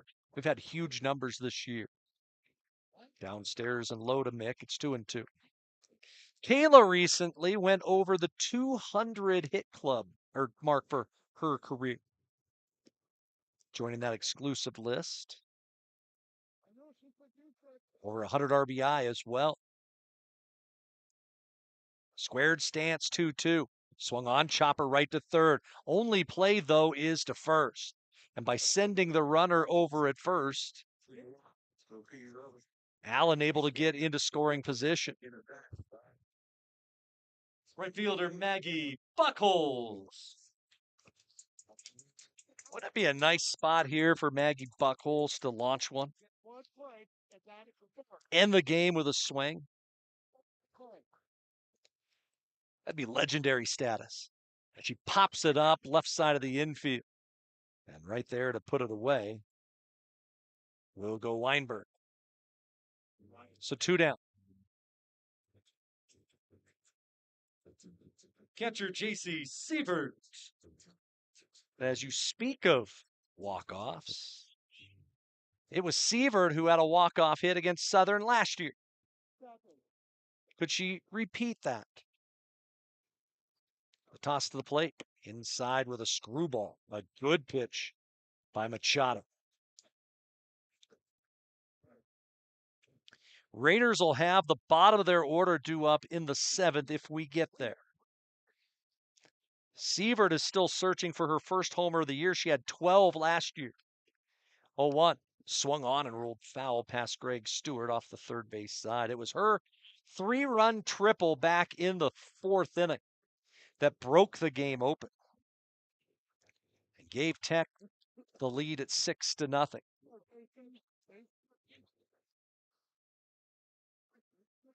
Allen the runner at second with 2 outs and a 2-strike pitch coming to Sievert. It's high and in. Sievert was hit by a pitch back in the first. She leads the conference in that category. She's been hit by 15 pitches on the year. She approaches the single season record. 1-2. Swung on and rolled again foul. Machado has been all around the plate. 33 pitches since entering the game back in the 4th. She has thrown 25 for strikes.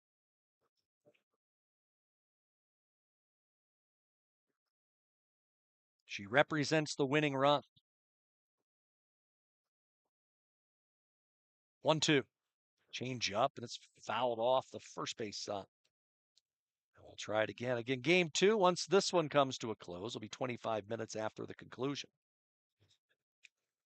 It was expected to be Machado against Staub, but we'll see how that comes to play. Could also be Maisie Menifee for Southern. 1-2.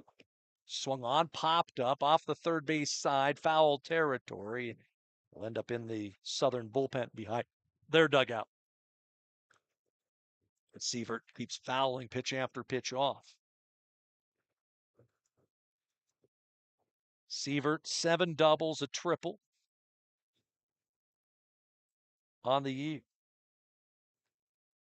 Allen the runner at second, a ball and 2 strikes the count, and the delivery is swung on, a hit again, hard foul off the third base side. What a beautiful day.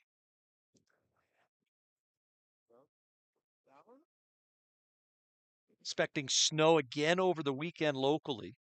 But there's talk that maybe by Easter weekend, we may see some warmth coming to the area. 1-2. Outside with a curveball. We've not had a temperature get above 57 here in the basin. And in Ashland, they have not gotten above 68. It's a lot warmer on the other side of the hill. 2-2. Swung on, high fly ball, fairly deep left, warning track, it bangs off the wall. A run's gonna score. Sievert's at second with an RBI double, make it 7-0 Oregon Tech. Just missed her first home run of the year. First baseman Puakea Milbourne. And an opportunity for Pua Milbourne to win it with a base hit, as the outfield for Southern is going to come in. So 2-hit day and 4 RBI day for Sievert. As the pitch to Milbourne, a sky fly ball to center, and it's playable out there, and the catch made by Curling to end the inning. But Tech adds to their lead. A run on 2 hits and 1 left. Hang on time, friends, as we go to the 7th. Tech leading 7-0. From our humble beginnings serving members from a small garage to today, serving communities across Southern Oregon, Rogue Credit Union was founded on the idea that together we're stronger. For over 60 years, Rogue has been living, giving, supporting local, committed to lending a hand. Where you're more than just an auto loan or checking account, you're an owner, just like our founders intended back in that small garage in 1956. Living local, it's a Rogue thing. The comfort of home has never been more important, which is why we're committed to delivering affordable, reliable power. Our reliability track record is 99.98%, and we're always working on new and better ways to go even further.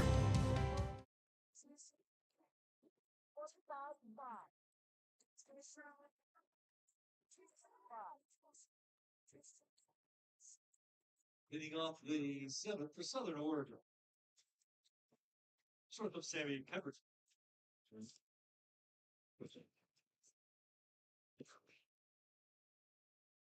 Last chance for Southern Oregon as we go to the 7th. 7-0 in favor of the Lady Owls. A 2-hit, 4 RBI day for JC Sievert.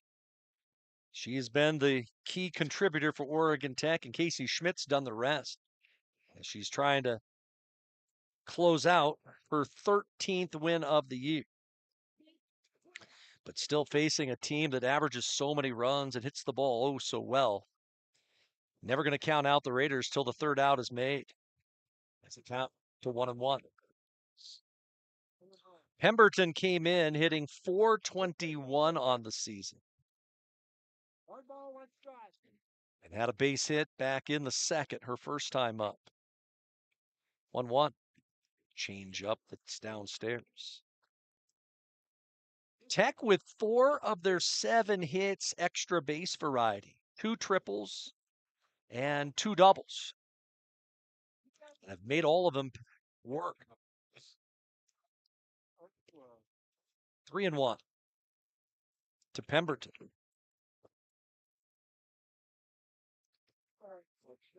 Lindsay Stripling waits next. Tech just needing outs against the number 5 ranked team in the land. It's out full. Good curveball up and away.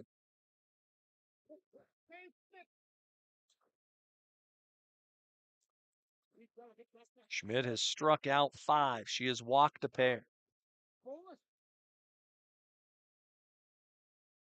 3-2. Missed in. And a leadoff walk for the Raiders. Right fielder Lindsay Stripling. But when Schmidt has needed an out, she's been able to get it.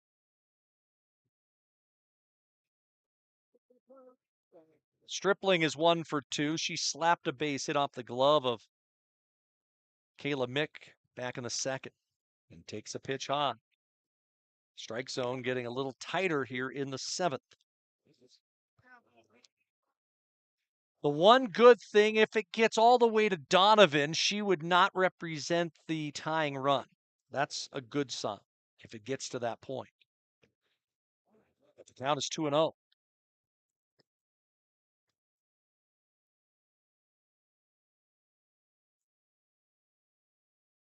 Hitters count for the slap hitting Lindsey Stripling from Junction City. And she hits a ground ball through the left side, a seeing eye single. Here comes Southern.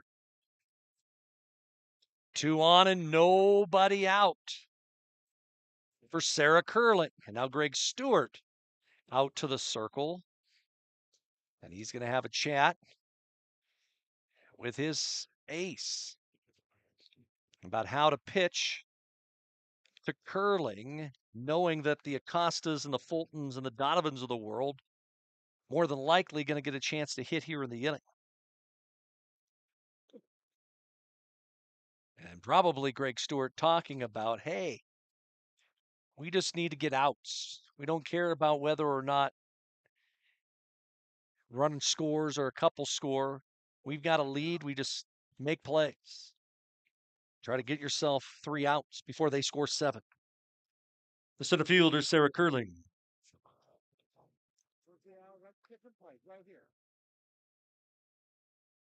Curling is 0 for 2 with a strikeout.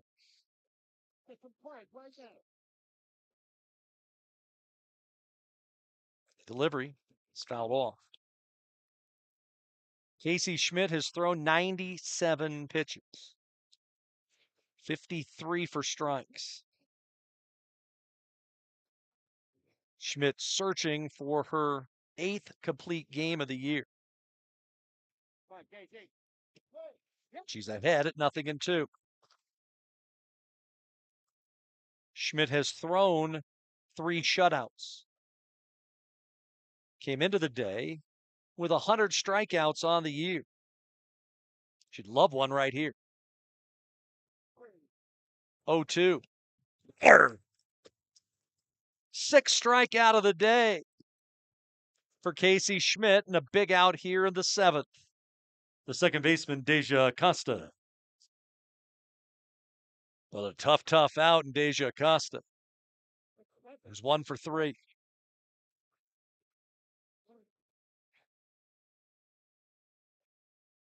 Schmidt's first offer, showing bunt and taking the pitch low, is the second baseman, the All-American.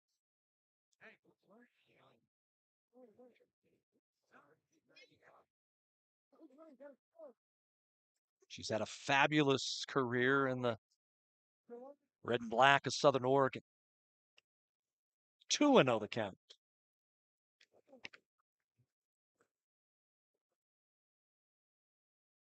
Kyler Fulton is the batter on deck.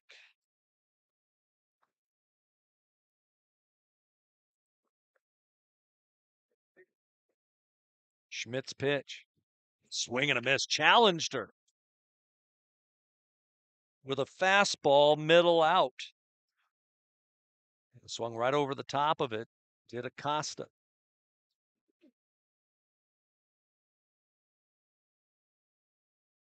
Southern, they've won 9 in a row.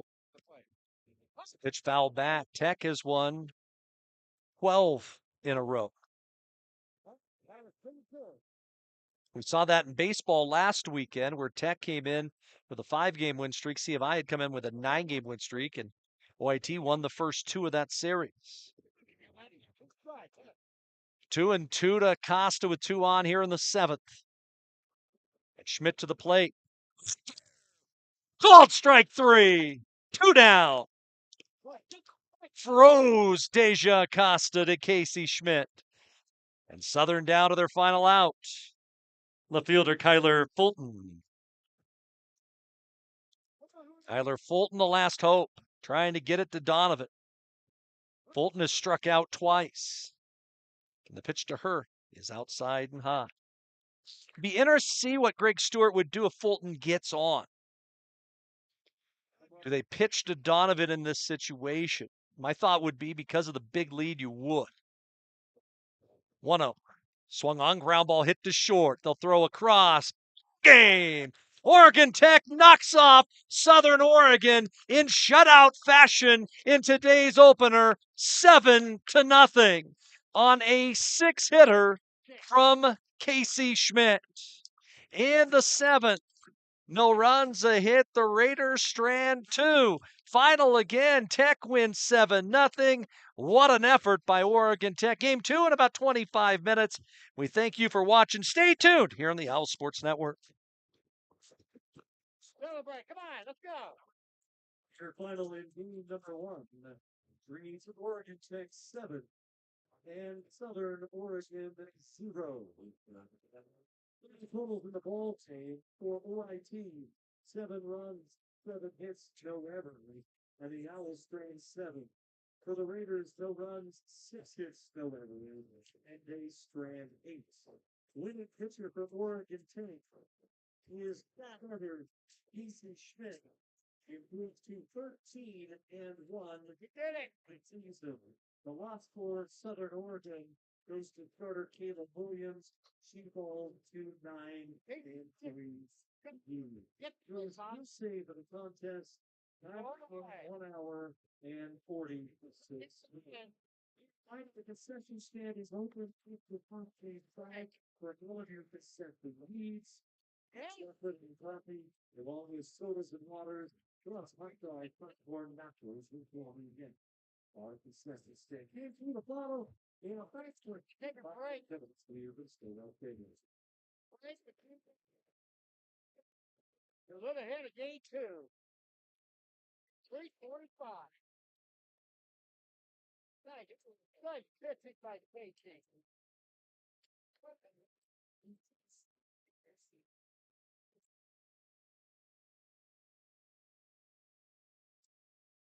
Top of the 7. Shannon River picked up 18. In favor, Virginia.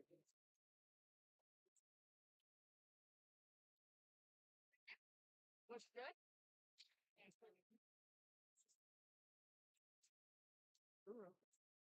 I got the color on it.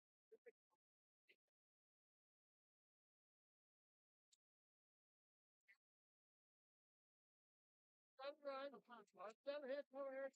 He wins. He wins. 2 hits. They win. Hey. It's the best hit trajectory.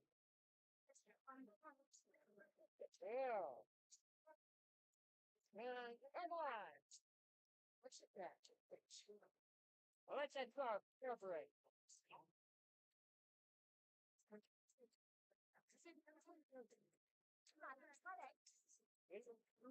He was down to 2 seconds. Now has a fine run at the plate. 4-2.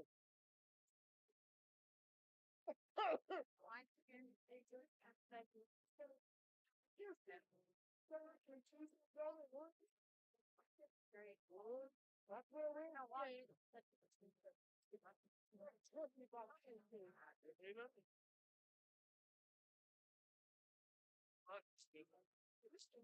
Great pitches by Dayton. Great pitch high. Come on! Go! Go!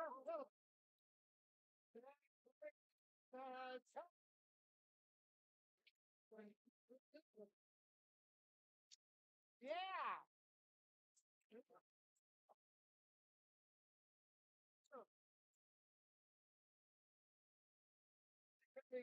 It's only what? 3:49. Almost 4 o'clock, huh?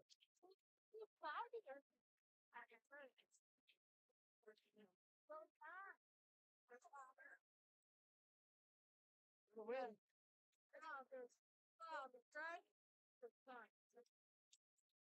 Beavers has tied it up. Two-run homer for the Beavers. 2-run homers to tie it up. We're gonna be tied 4-4. Good shot, Beavers. Good way to come back. Here we go.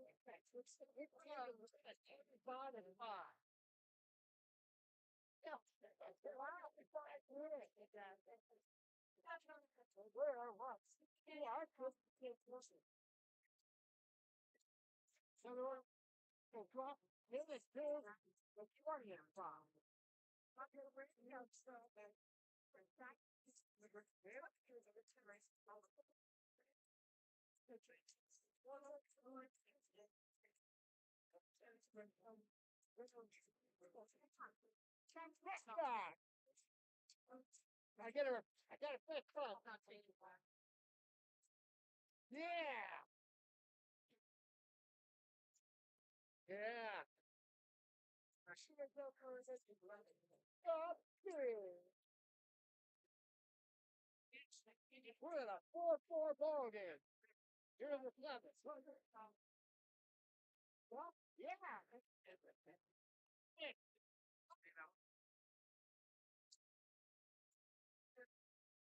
Alfred, come on, let's celebrate. Let's celebrate.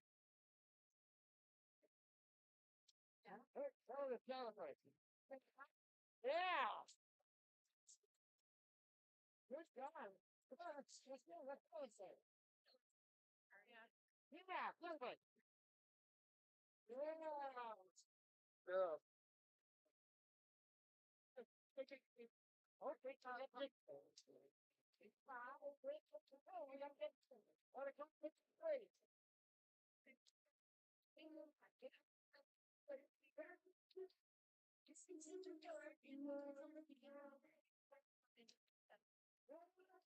Yeah.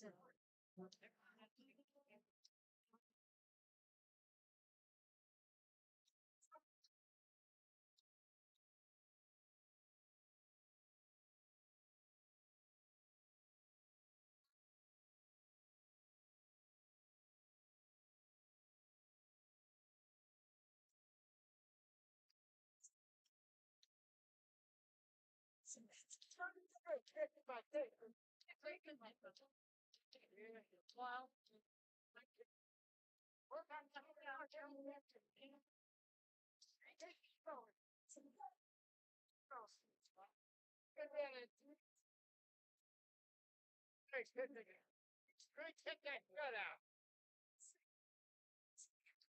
Yeah, good. Take his foot out, right? Almost 4, huh? Hey, move ahead, game 2. From our humble beginnings serving members from a small garage to today, serving communities across Southern Oregon, Rogue Credit Union was founded on the idea that together we're stronger. For over 60 years, Rogue has been living, giving, supporting local, committed to lending a hand. Where you're more than just an auto loan or checking account, you're an owner, just like our founders intended back in that small garage in 1956. Living local, it's a Rogue thing.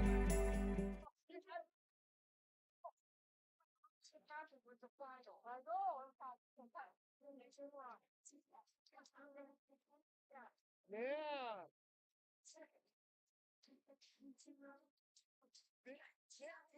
One, 5 and 5 overall.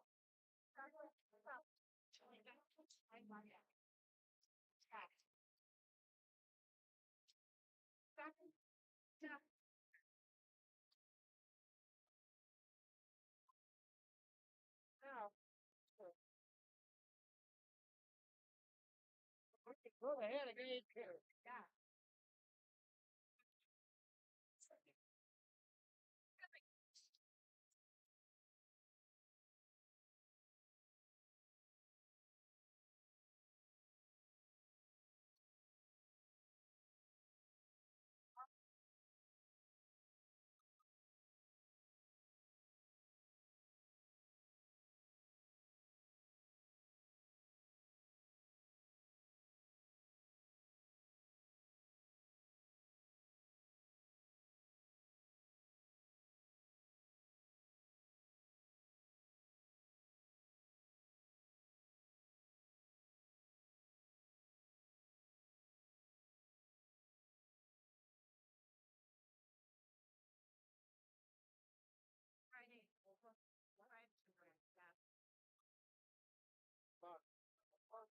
God, good luck.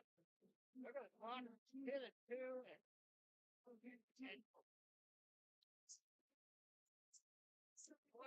20 and 5. First love, from a Please, No, I can't run. Smell that help when tails getting salty. Here, it's some everything. It's up with something. This is a video. And posters.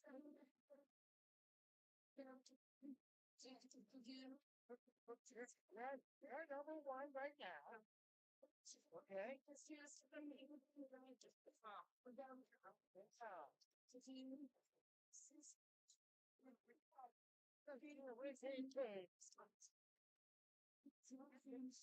It's about where she's chicken and Hattie's. To win her back in the sneak and young, next one's million. What's up? One.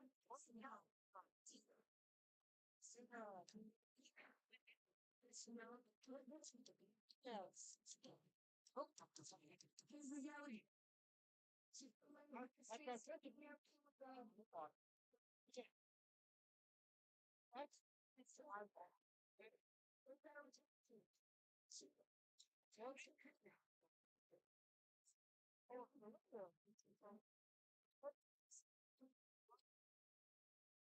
It's breakfast and last night's dress. I see him. Yo, so kids that still have their cognitive tour violation is What gave it a right? What gave it a right situation? Yeah.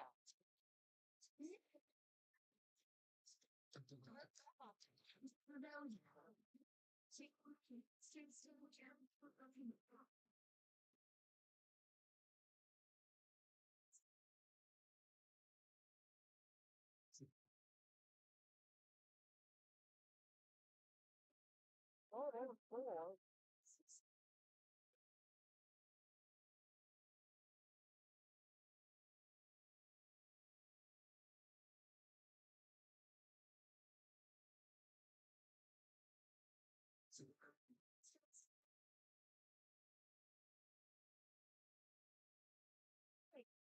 No. Bring the beat back. That's right.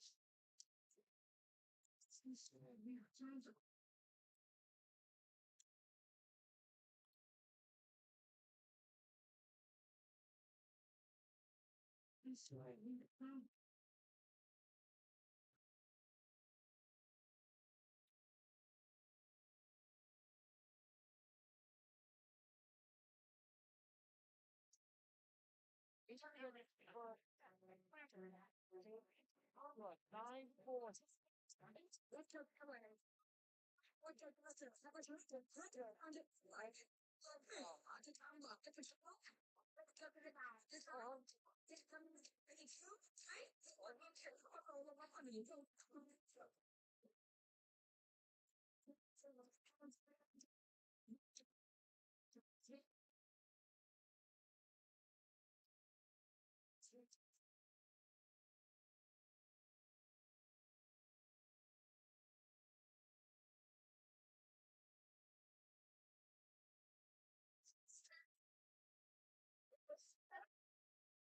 We're hit toward 4 o'clock. All right. Okay. 5 to 9 minutes.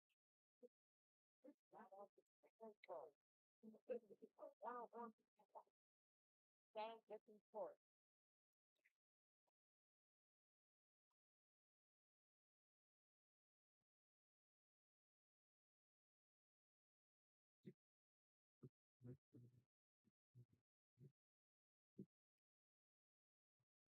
What's more ball game? Down to the 7.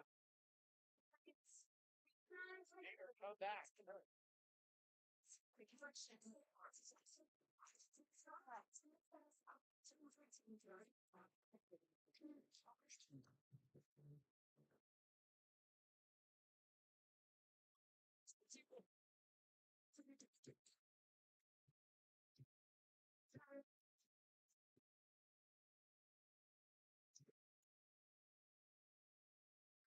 Yeah, I'm ready.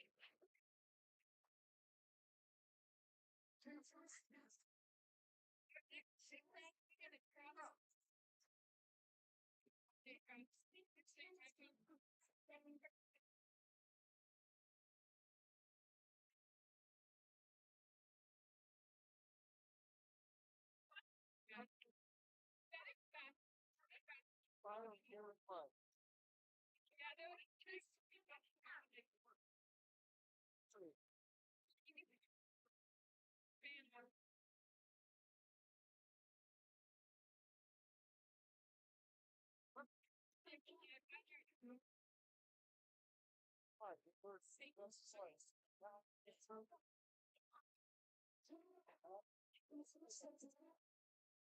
Yes.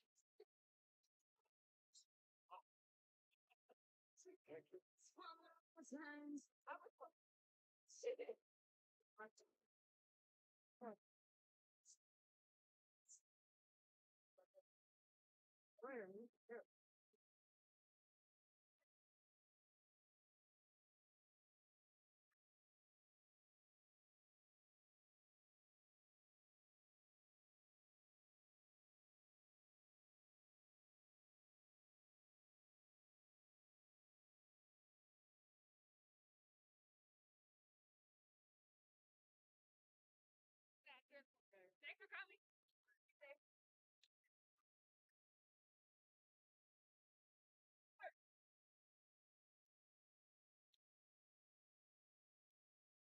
Let's go. You just get out of Turkey. You know what? It's going girl, okay. All I need is a bit of second part. You can get out of Turkey. Put your arms out front. It's all for you. Right? With my brother on one side, he go by over. He's I am to right. I am telling you, mom, God is telling you. John's telling you. Joe. So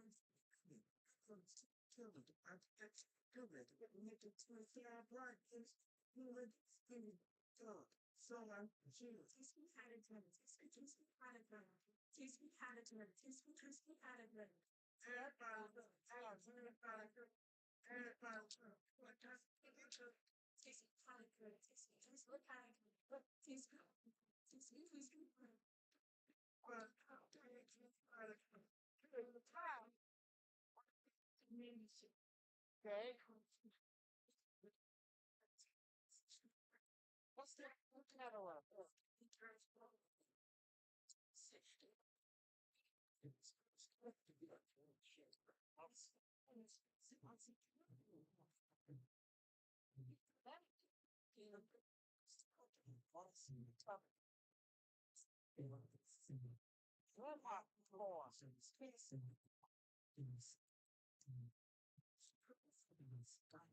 Yeah. Teach me how to play. Teach me how to play. Teach me how to play. Teach me how to play. Everybody jump. Everybody jump. Everybody jump. When that's with my turn. Teach me how to play. Teach me how to play. Teach me how to play. Teach me how to play. Everybody jump. Everybody jump. Everybody jump. Listen to my turn.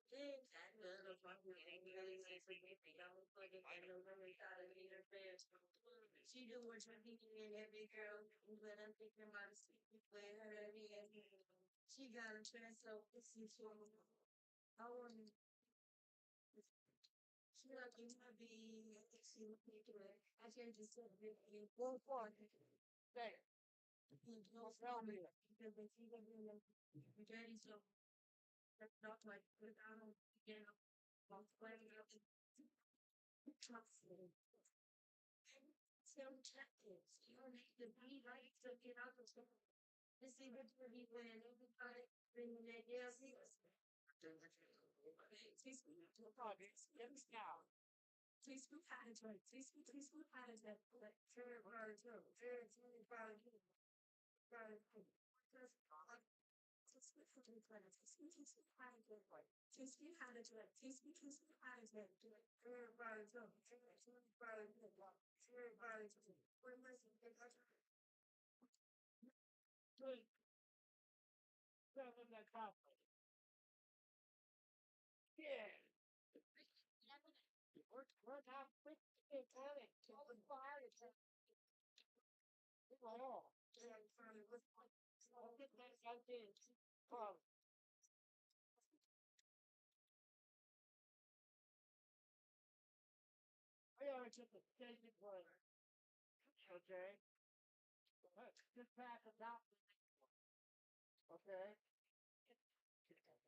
She'll probably back to me. The worst is yet to come. And finally, you will stay forever.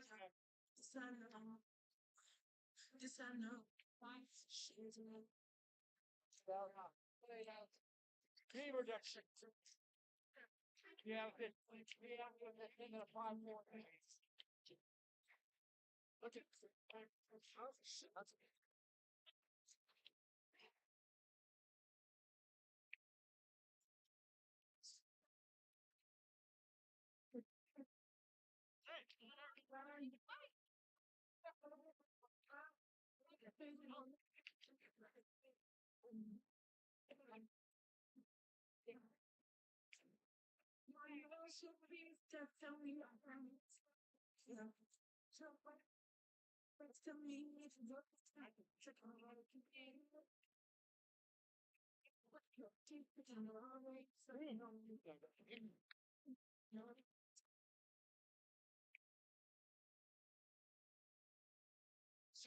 come on, baby. Gotta get it out. Right there.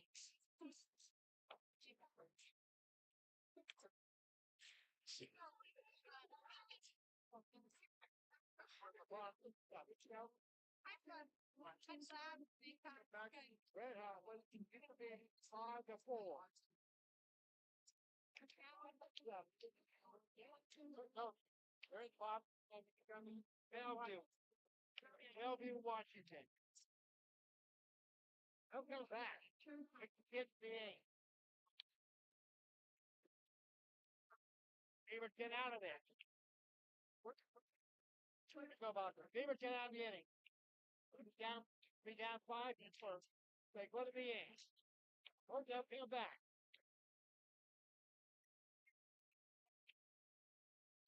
The other come back. She's not ready to do. She's not made of the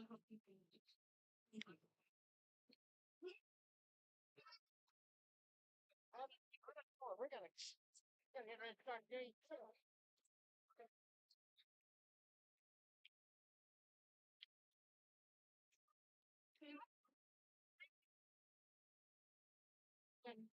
You got to get it calm. We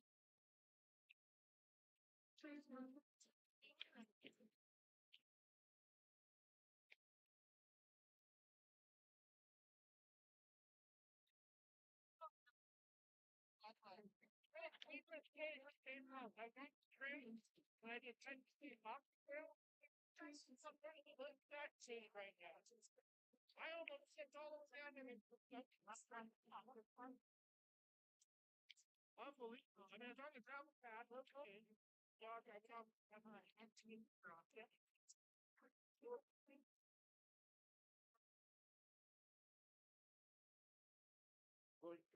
Yeah, no, where I say after this game goes.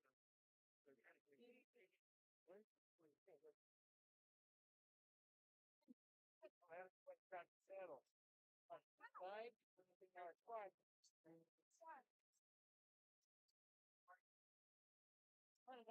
Well, the legend of performance different. So, here's what the Jaguars do. What's that? Here's the first coming off. Go back. Go back. Go back. I want to die back.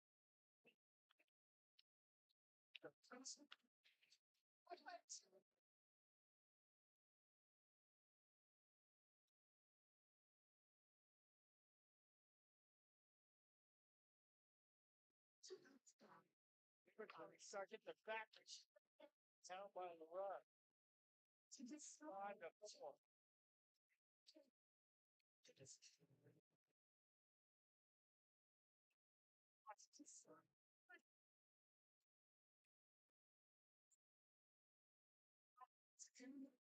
The work done right to do. We're going to do. We're going to do.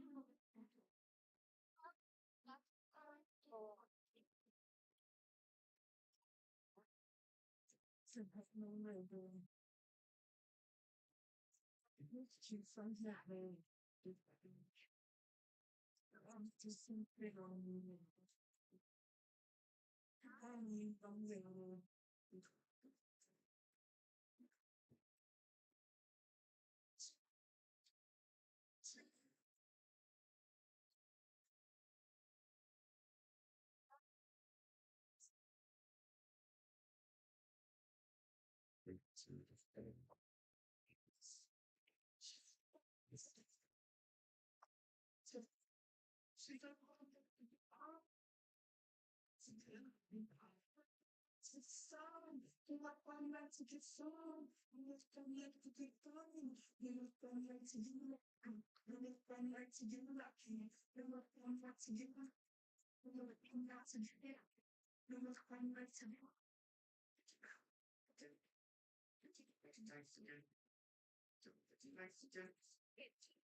Set for the nightcap here from Stillwell Stadium. Mackenzie Staub will get the ball for Oregon Tech in game two. Tech winning the opener by a score of 7-0, ending a Southern Oregon win streak that was at 9 games. And Staub will get the start as she has been outstanding on the year.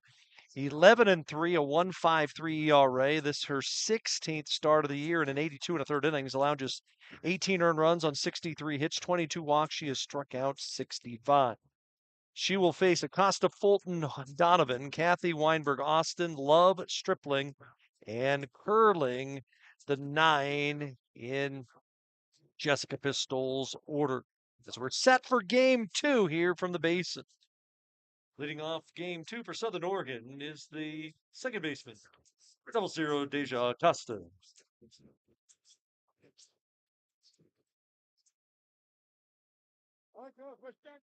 So Deja Acosta to start things off for the Raiders. She led off game 1 with a base hit. That was her only hit in 4 plate appearances.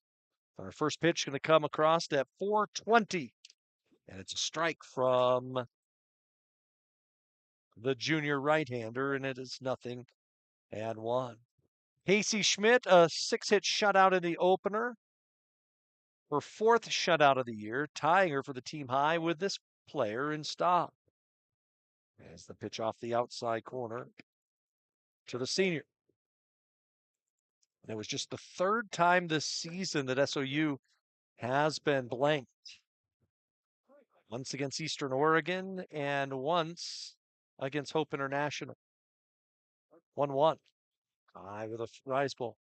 And it starts to make an interesting thought of player of the week type stuff. I was talking with Luke Roth, who handles all of our social media for softball, and said, if she gets a shutout, is she the player of the week? Well, not totally, as it's 2-2 to Acosta, because in the same sense, Kaylee Hoskins of Eastern threw a 10-inning, 17 strikeout shutout against C of I yesterday. So it'll depend on what happens this weekend. 2-2. Swing and a miss. Good drop ball by Mackenzie Staub, and down on strikes goes Acosta. Batting second, left fielder, number 15, Kyler Fulton. But you look at how the weekend will progress. Carroll's set to travel to Eastern for 4. As the pitch is strike to Fulton. Corbin heads to Southern. Lady Owls are going up 3 hours to the Valley to take on Bushnell. 0-1. Just off the outside edge with a fastball. As the count evens to Kyler Fulton at 1-1. Fulton 0 for 4 in game 1. Sophomore from Roseville, California. And Staub to the plate. It's a dribbler hit to third. Kashnik quickly up with it. And her throw is going to go down the right field line. Fulton to second. She's going to continue to try to go towards third. And she'll be in there. On a 3-base throwing error by Addison Kashnik. And Southern Oregon, for the first time today, has a base runner at third. Kashnik just hurrying that throw to first. Trying to go to the backhand side was Milborn, but she couldn't make the play. And now trouble at the plate in the form of Riley Donovan. Southern trying to get on the board for the first time today. The pitch to Donovan's a strike. Minimize the damage if you're Mackenzie Staub. That's your job in this point. Donovan 0 for 2 with a walk in game 1. Staub to the plate, tries the curveball on the outside edge and missed. Again, we'll have full coverage of this game at OregonTechOwls.com following the contest.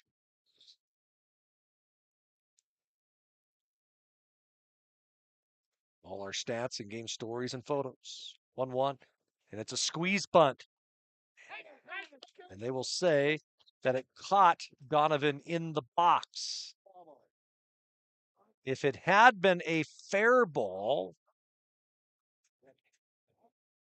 Fulton would have been out at home plate as she was running into the tag. It's interesting, they run the squeeze bunt with your top hitter. Donovan, who had to hustle down to first, has to catch her breath for a moment. Staub will work with her at 1 and 2. And the delivery swung on and it's fouled off. Donovan's sister Harley on the coaching staff in that dugout.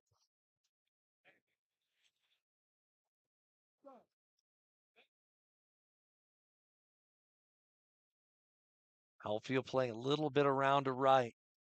1-2. Big work away, and it's a liner hit right at first. Huge out for Oregon Tech. As they went away with a changeup and just having to protect was Donovan. She's 0 for 3 on the day. First baseman, Ashton Cathy. So Ashton Cathy, who was the offense for Southern in game 1, she had 2 of the 6 hits. And the toss to her, just inside. Tried to go with a screwball in on the hands and just missed. 2 outs, runner at third. In the top of the first of game 2, Tech won the opener 7-0. As the delivery to Cathy's popped up off the first base side and fouled.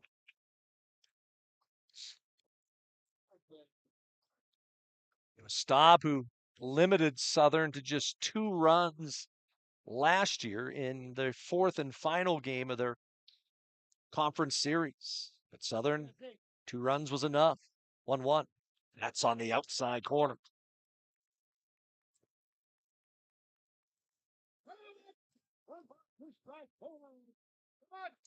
Runner at third is Fulton. Staub trying to work her way out of trouble here in the opening inning.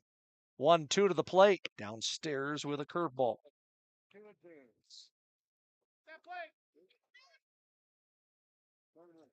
Tech with 2 more home series still to come this season. Eastern Oregon coming to town, as will British Columbia. Should be 2 good series here to close out the regular season. 2-2. Inside corner, got her! Frozen was Cathy. Inning is over. No runs, no hits, 1 error, 1 left. Tech coming to bat as we go to the bottom of the first in a scoreless tie.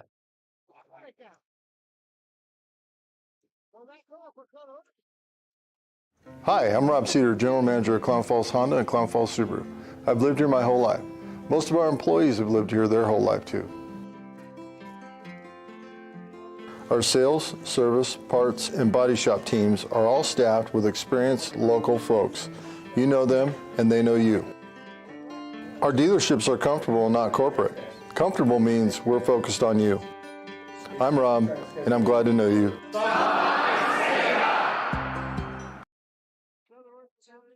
The comfort of home has never been more important, which is why we're committed to delivering affordable, reliable power. Our reliability track record is 99.98%, and we're always working on new and better ways to go even further. Hi, I'm Rob Cedar, General Manager of Clown Falls Honda and Clown Falls Subaru. The comfort of home has never been more important, which is why we're committed to delivering affordable, reliable power. Our reliability track record is 99.98%, and we're always working on new and better ways to go even further. The fielder, number 11, Zoe Allen.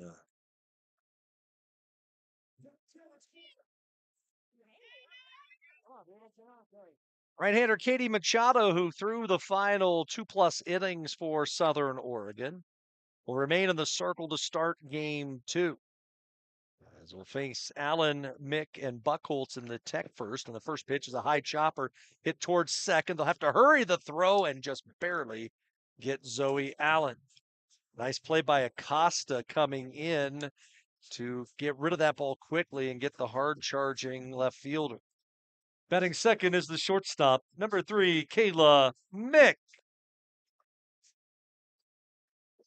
So 1 pitch and 1 out in the Southern, I should say in the Tech first, and Mick swings at the first pitch and slaps 1 foul. Kayla 1 for 2, a couple runs scored in game 1. Machado 9-1 with a 1.63 ERA. This is her 10th start.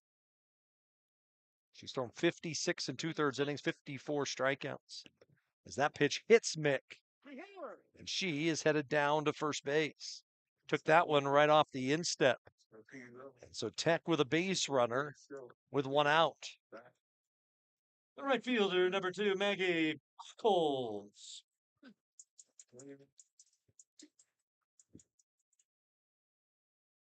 So we're 1 on, 1 out. Maggie Buckles. 1 for 3 with a 2-run double in the opener. And the righty's pitch to her is on the corner, a strike. The double by Maggie, her 10th of the season. Now with 41 runs batted in, she extended her hitting streak as she swings and bloops this one. Shallow center, that's going to drop. It gets past the center fielder. Buckholz is going to get into second with her 11th double of the year. Tech with 2 on and 1 out here in inning number 1.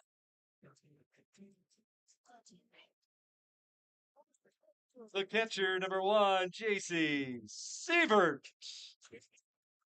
And it's going to give J.C. Sievert a shot.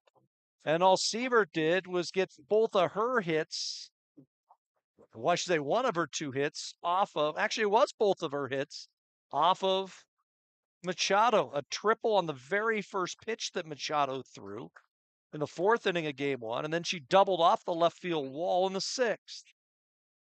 Drove in 4 runs in that ball game, did J.C. Sievert, and the pitch to her is on the inside corner for a called strike. Sievert now with 26 runs batted in. And the infield coming in at the corners for SOU.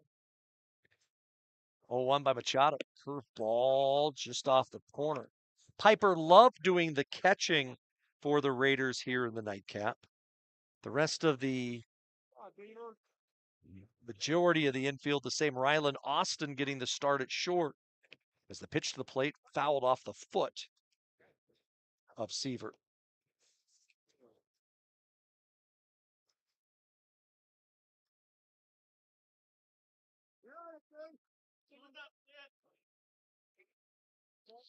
Outfield has stayed the same. 1 ball, 2 strikes to J.C. Sievert with 1 out. And the delivery swung on, a roller to third. They'll have to come home, and they get the out. Mick gets drilled as she goes by.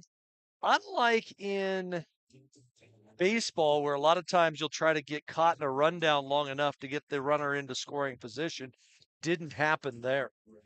The first baseman, number 20, Pokea Milbourne.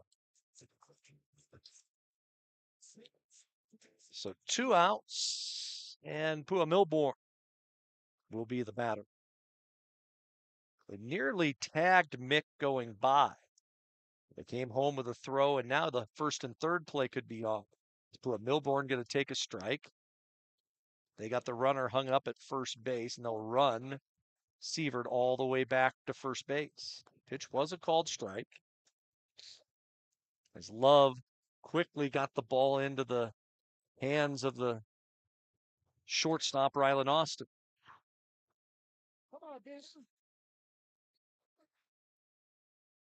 1 strike. I would think they're going to try something similar again. Try to steal a run. It's a pitch to Pua. Ground ball base through the left side. They don't need to. The freshman, the run scoring single. Tech takes the lead. It's Oregon Tech 1 and Southern nothing. The center fielder, number 17, Lexi Klum. Thinking maybe you're going to send a runner in that situation, and Milbourne just slices it past the diving Weinberg at third. Now up steps Lexi Klum, who had a triple in game 1 today. Tech with the early lead again, and the pitch to the plate's a pop-up into shallow left center field. A drop for a base hit. Around third, sliding home comes J.C. Sievert. 2-0 Oregon Tech. The pitcher, number 15, Mackenzie Starr. Both of those just little bloopers off the end of the bat. Looks like they are going to lift Milbourne out there at second base.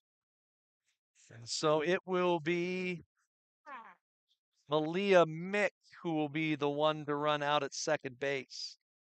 So it will be Mick to run at second base for Milbourne. Attention, please. Now running at second base, number 18, Malia Mick. And so it will be Malia Mick to run out there at second. And the toss to home plate, and Staub hits a chopper third base way. They'll throw across. They get the out, but Oregon Tech does what they need to do to take an early lead. 2 runs on 3 hits, and 2 are left. We go to the second with Tech leading 2-0. From our humble beginnings serving members from a small garage to today, serving communities across Southern Oregon, Rogue Credit Union was founded on the idea that together we're stronger. For over 60 years, Rogue has been living, giving, supporting local, committed to lending a hand. Where you're more than just an auto loan or checking account, you're an owner, just like our founders intended back in that small garage in 1956. Living local, it's a Rogue thing. Said I'm all about it. Yeah, I'm all about it. Said I'm all about it. Yeah, yeah, yeah, yeah, yeah, yeah. Said I'm all about it. Yeah, I'm all about it. Said I'm all about it. Yeah, yeah, yeah, yeah, yeah, yeah,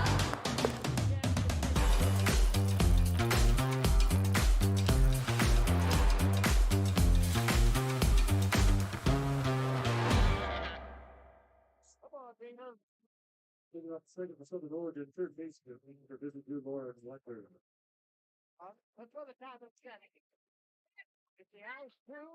Kenzie Staub staked out to a 2-0 lead as we go to the second. Weinberg, Austin Love, 5, 6, and 7 in the Raiders' order against the junior right-hander.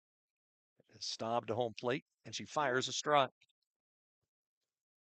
2 bloop, 2-out knocks for Tech. Really were the key, and then the run-scoring single is Seeing Eye single by Milbourne. But 2 just little bleeders that work for OIT. The bloop double off the bat of Buckholz. And then the bloop single by Club. Just eluded the backing up infield and the hard-charging outfield. 1-1, just low to Weinberg, who in the opener for Southern Oregon went 0 for 3. Came into the day hitting .353.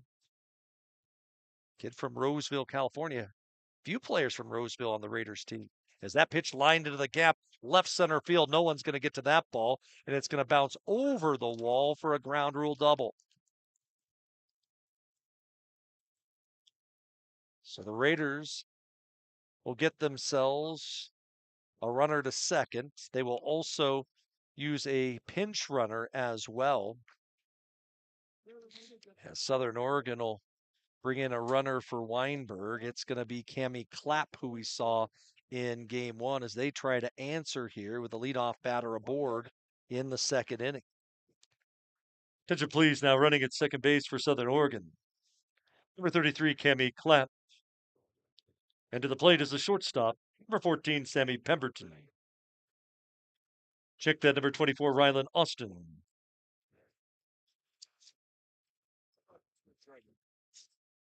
So Rylan Austin to swing and takes a big hack at strike 1.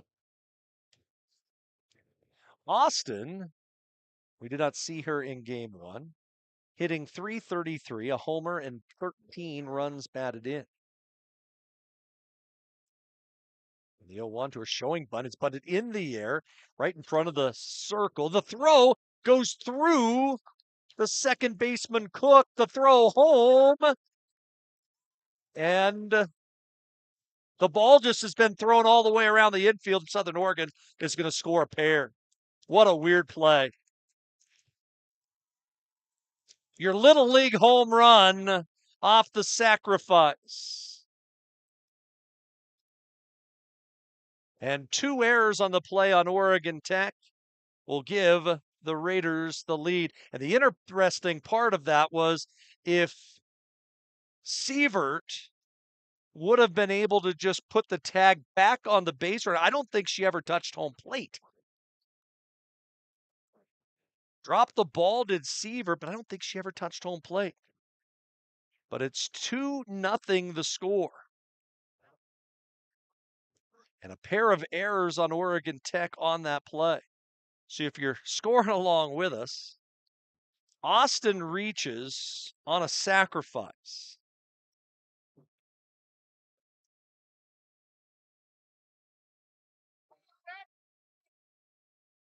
Piper Love will be the batter. The catcher, Piper Love.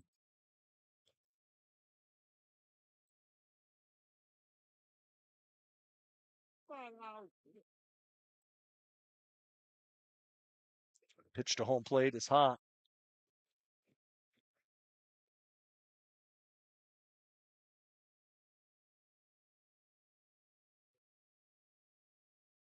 Trying to get the scoring in properly. The Stobbs pitch downstairs.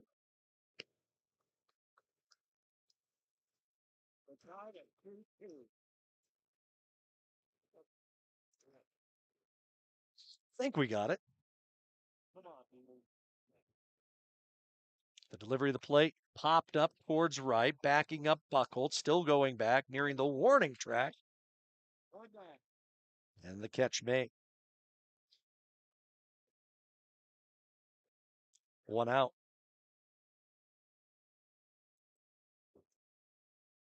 One away. Right fielder Lindsey Stripling.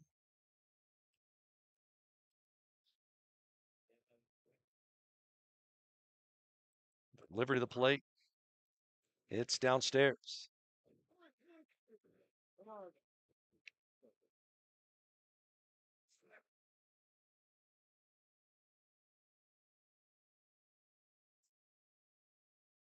The toss to home plate downstairs.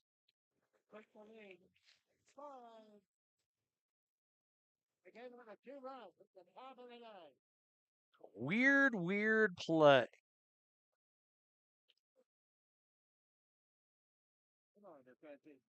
Delivery a little hot. Now 3-0. We're still trying to get that last play put in the computer properly.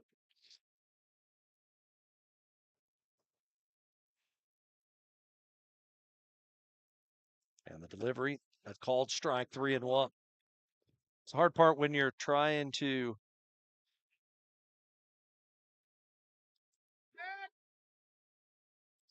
get everything together.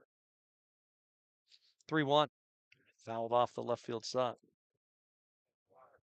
1 out, 2 runs in for Southern.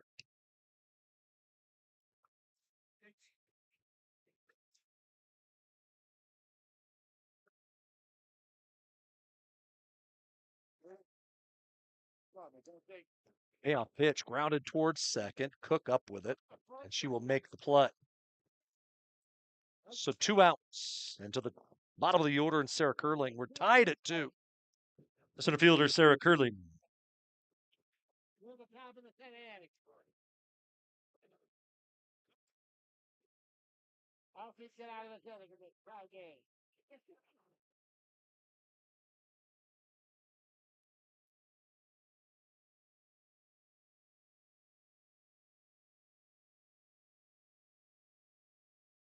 Now we're caught up. Just took a little while. Delivery to Curling, a ground ball to third. Diving stop by Kashnik from her knees. Throws her out. 2 runs, no hits. 2 errors. Nobody left. New score, we go to the last of 2. Tied at 2. There's a collision happening between science and innovation, environment and technology, thriving together in a place you might not have heard of. But the ones who discover us, they're the originators, working and learning in living labs that produce life-changing results and developing innovations that will change the next millennium. There's a collision happening. Be part of it. Be Oregon Tech. At Papa Murphy's, we know family time is more important than ever. And our family wants to do all we can to help your family. So we're making it easier to get pizza made from scratch that you bake at home by offering online ordering everywhere and delivery and curbside pickup.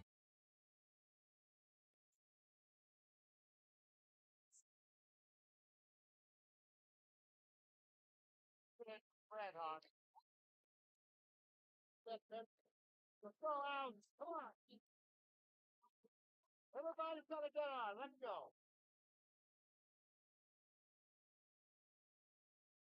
Just remember.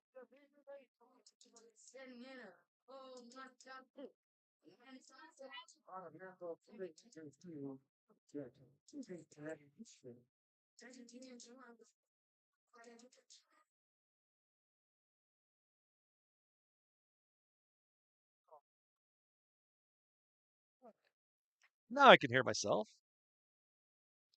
Southern Oregon on the board for the first time today, making a edit to our scoring decision.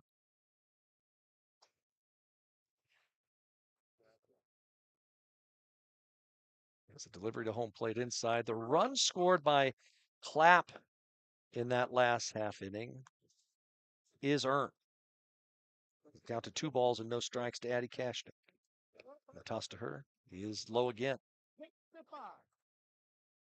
So 3 balls and no strikes to the freshman from the Portland Metro. 3 errors for Tech. That is something that doesn't happen often. And a leadoff walk. Tech trying to get something started. Looks like Kashnik going to be lifted. As Nita Cook, the scheduled batter. And we'll see if it'll be Olivia Sprague or Maddie DeVerna that'll run. And it will be DeVerna. So Verna to run in the spot for Kashnik, and Greg Stewart using those reserves early in this game. Here to you, please. Running at first, number 12, Maddie DeVerna. The plate is the second baseman.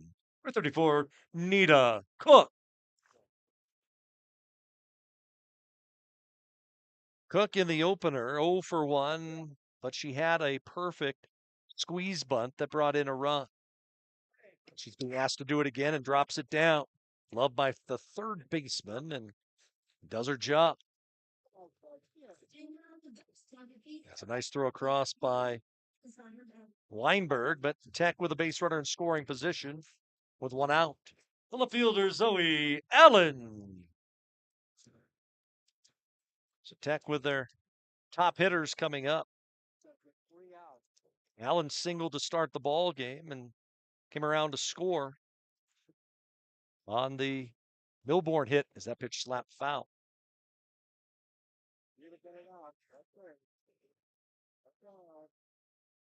Three errors by Tech. It's just the second time all season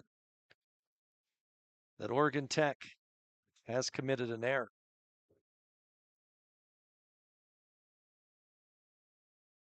Oh, 1 outside and low. That Little League home run in that top half of this inning, a lot of it happened. Sievert tried to throw back to second to try to get the runner heading towards second. There was no one there, and there was no outfielder there as everybody had already backed up. So it just rolled all the way to the wall, and I could have scored from second on that play.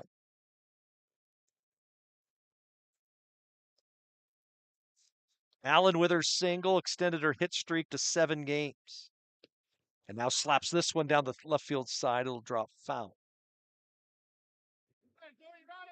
Fulton, the left fielder, shading almost to the foul line. Tech's out hit Southern 3-1. But it's those 3 errors that have truly been the difference.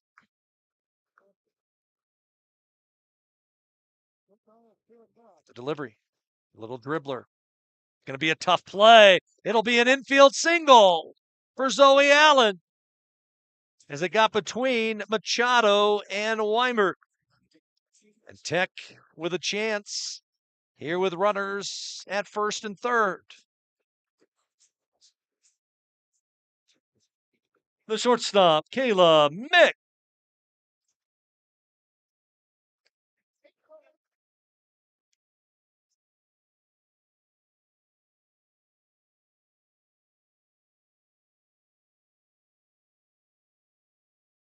Pitch to Mick is low.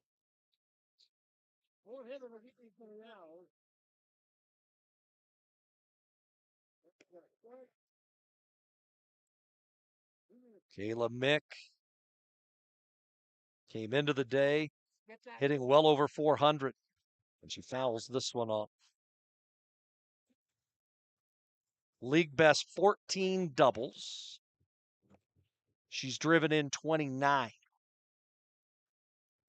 Count is 1-1. Allen over at first base, very good speed, 11 stolen bases on the year. 1-1. Swung on, ground ball off the heel of the pitcher. They'll throw to second. They get the runner there, but Tech has the lead. It'll be a fielder's choice. We hope that Machado is okay. Tech regains the lead at 3-2. The right fielder, Maggie Buckles. RBI fielder's choice off the bat of Kayla Mick. And if you're scoring with us, it goes 1-6-4 on the play there at second. But the RBI comes across for Mick now with 30 on the season. So Tech answers. 4 hits on the day for Tech. And the pitch to Buckles. And she swings. Deep drive. Center field. That ball's off the wall. It'll go over the wall. And Greg Stewart just nearly spiked his hat as he thought the bouncing of the ball off the turf just cost his team a run. A ground rule double for Buckholz. It'll be up to Sievert. Catcher J.C. Sievert. Mick would have scored easily on that play. But instead, now Sievert will come up with runners at first, make it second and third. So our second ground rule double of the game. Mick would have scored easily, but now it's Sievert's chance. Can she come through as she did in game one? The pitch to hers fouled into the screen. I saw about 5 or 6 people right below us all flinch as the ball was hit into the screen. So the count is 0-1. Tech with a run to regain the lead here in the last of the second. Looking for more. 0-1. Curve ball caught the corner.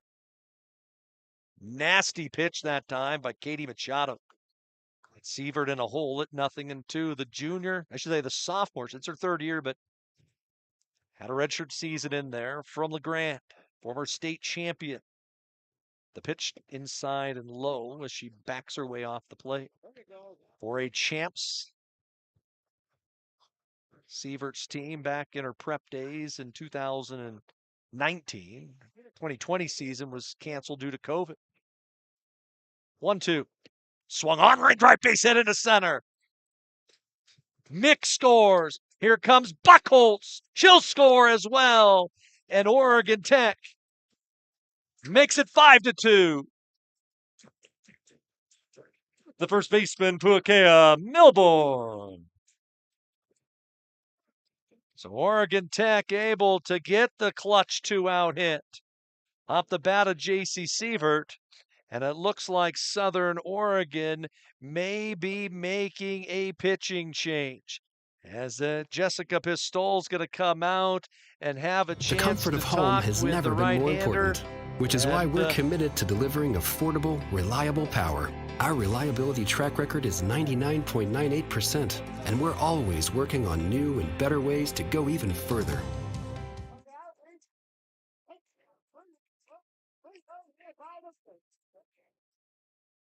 When you think fun, think Clamoya Casino. We're surrounded by natural beauty and world-class recreation opportunities. After exploring our magnificent surroundings, you'll appreciate the clean and comfortable rooms and accommodating amenities of the Sleep Inn Hotel. When you're ready for more fun, head to the casino for a variety of new games and some fantastic food. Stay and play at Clamoya Casino in Chiloquin, where winning comes naturally.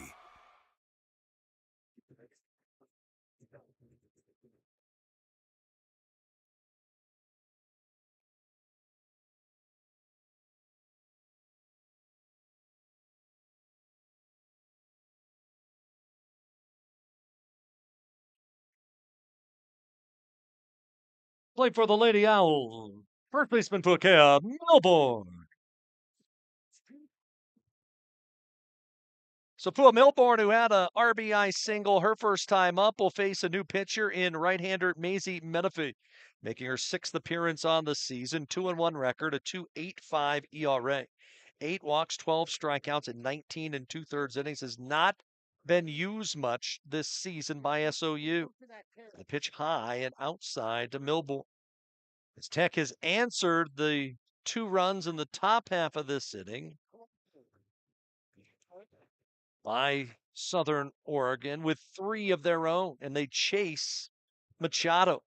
And Menifee way outside to Milborn. It's 2-0. It was Menifee last year who threw 5 shutout innings against Tech in that opening game and really kept Southern in the ball game. In the game, Tech ended up winning 5-4 as she falls behind at 3-0. Southern has other pitchers on their rosters, but they have not seen action this year. Holly Fletcher and also Hannah Stark. Runner at first is Sievert, who's had a huge day. And the pitch is high, ball 4. A 4-pitch walk will bring Lexi Klum to the plate. 2 outs and 2 on. The center fielder, Lexi Klum.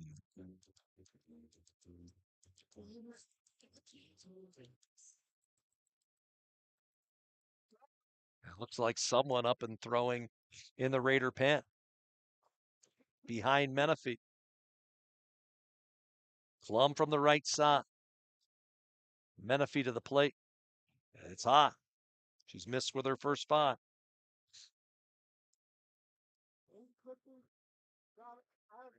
Lexi Klum had a bloop RBI single back in the first. That made it a 2-0 ball game. Toss the plate again. That's 6 in a row.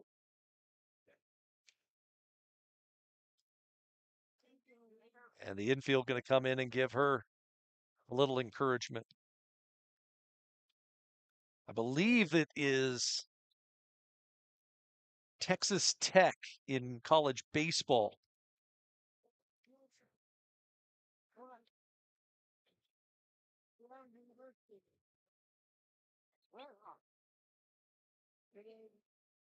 Where they will chant ball 4, ball 6, ball 7, ball 8 when the pitches are thrown. And the curveball finally ends the string. 2-1.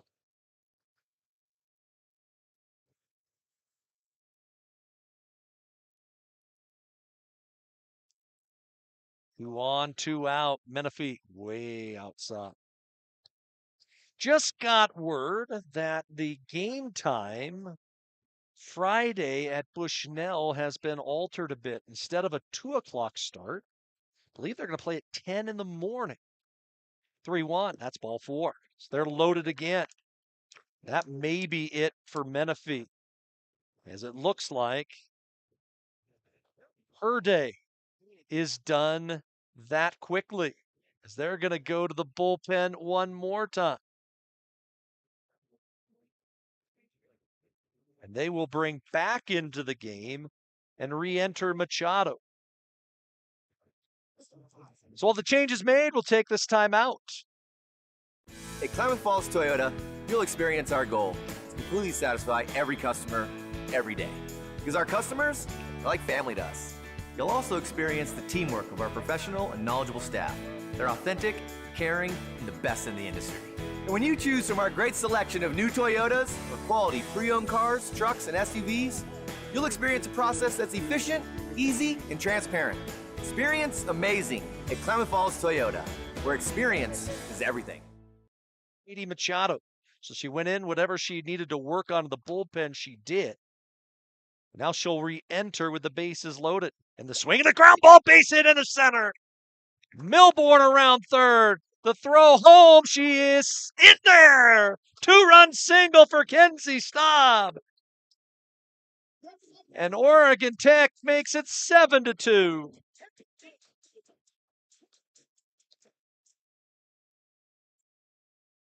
Mackenzie Staub comes through with a 2-run knock. And it's going to give Addie Kashnik a chance to keep the inning going. 7-2. To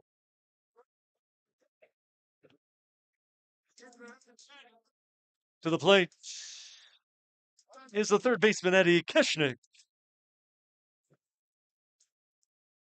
And it is the 10th batter to come to the plate.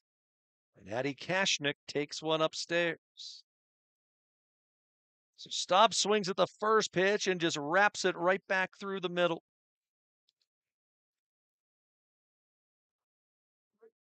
Pick up 2. There's a strike. A good job by Greg Stewart to realize that he had to re-enter Kashnik, who was lifted for a pinch runner earlier in the inning. Toss to Kashnik, sliced foul.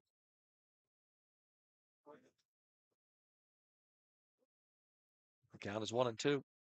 A 5-run second inning rally. Kenzie Staub helping herself out with a 2-run single. Also a 2-run single off the bat of J.C. Sievert. That's Kashnik, who walked to start the inning, the 10th batter here for Tech. 1-2.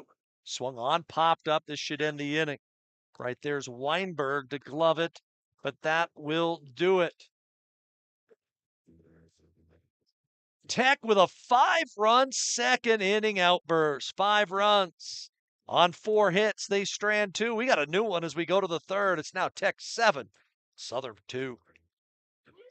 Feeding and watering, building, tending, and mending, one foot in front of the other, day after day, season after season. At Coastal, we're proud to say we've walked a mile or two in boots just like yours. That's why our stores are stocked with everything you need by folks who care. Find your store or shop now at coastalcountry.com with shipments to your door, in-store, or curbside. We are Coastal, and we're just what the country needs. These days, you can eat about any kind of pizza in any kind of environment, and that's great. But at Abby's, our customers today want the same things our customers wanted way back in 1964. Delicious pizza, shared with family and friends in a fun, casual setting. If that sounds old-fashioned, that's sort of the point.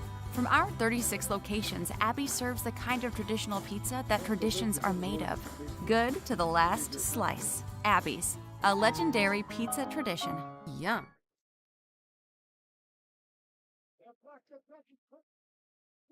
Top of the order set to go here for Southern Oregon as the Raiders now trailing by a score of 7-2. It'll be Acosta, Fulton, Donovan due up against the right-hander. And the pitch is bunted in the air and foul. As I look to the season numbers, Southern Oregon prior to today had given up 7 runs in a game just once. They've done it twice today as the curveball caught the outside corner. That was in a 7-2 loss at Simpson for the Raiders back on February 17th. Since that loss, they had rattled off 15 wins in 16 games prior to the Game 1 setback. 0-2, just off the outside corner.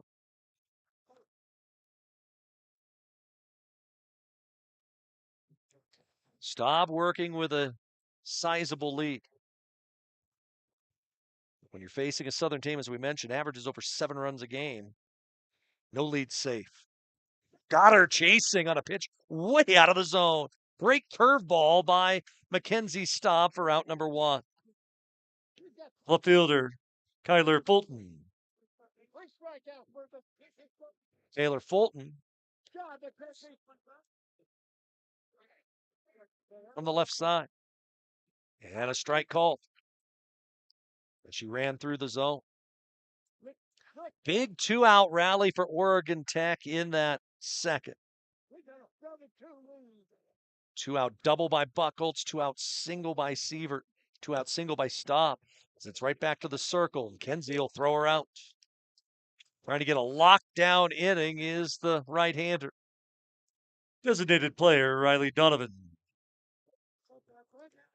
As we talked about it in the opener, anytime that you can face Riley Donovan with the bases empty, you're going to do it in a heartbeat. As a delivery, as a swing, and there's her first hit of the day. Took a change up and lined it through the left side. We'll see if they will run for Donovan in this situation or not. It does not look like they will waste the substitution.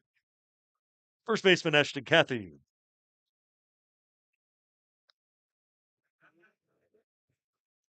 So a runner on, 2 outs. And the delivery to the plate is a strike. Cathy has had a quality day.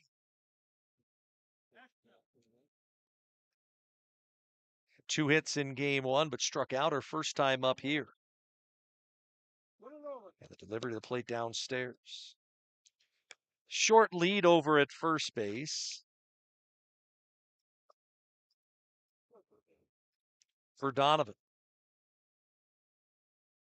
Top of the third inning, 7-2 Oregon Tech leads. As the pitch fouled away. I hear everybody wanting to see whether or not that ball may hit a vehicle. That's why I try to get as far away as I can. The delivery just off the corner, maybe a little low.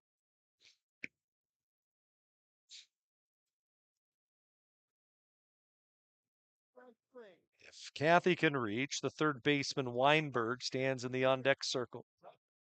2 outs on the board, a 2-2 pitch on the way. Outside again, nibbling the outer third is Mackenzie Staub.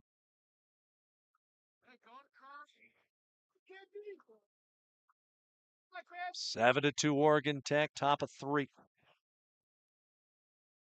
Donovan will be moving once the ball released by Staub. 3-2. Inside ball 4. It didn't miss by much.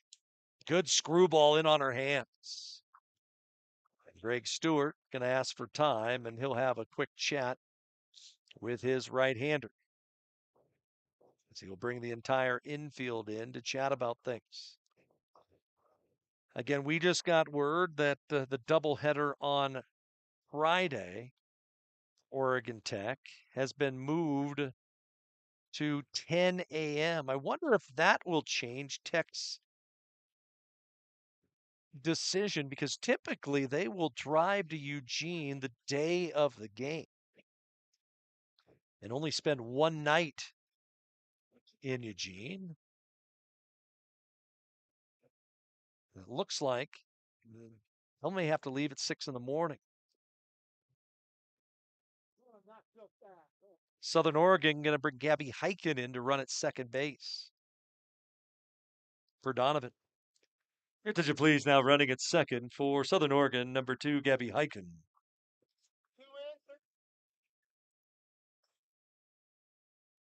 Known Gabby's dad, Bobby, for a long time. Longtime associate AD at Southern Oregon. As the pitch to home plate, a high strike. So Heiken will run at second for Donovan. So they don't run for Donovan while she was at first, but now that she's into scoring position, let's put some better base runner out there. Weinberg, the hitter, right-hand hitter. 0-1 pitch to her. just low. Sievert tried to will that one over the plate. Kind of a head and body shake that time to slide her glove over the middle of the plate, but didn't get the pull. 2 on for Southern with 2 away. Weinberg doubled, I should say, her first time up. And takes a strike.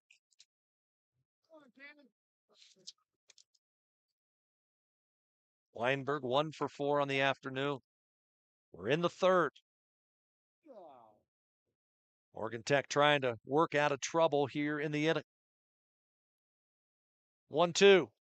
Ground ball chopped off the first base side. And foul.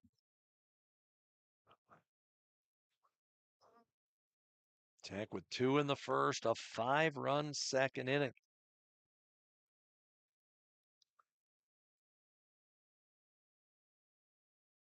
Outfield straightaway fairly deep. 1-2 again. Bounces it. A nice job by Sievert to go down to her knee. Make sure the chest protector was down to not allow ball to squirt through. And short hop the one hopper. Rylan Austin, the shortstop, waits next. 2-2. Curveball just missed. Crowd wanted it, but it was off the corner, and the count runs full. So the runners will get a free pass. Already won a walk in the inning by Stop.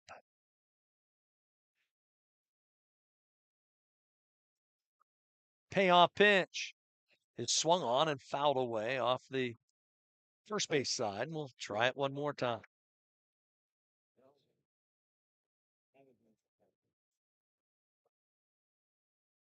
Tech's out hit Southern 7-2.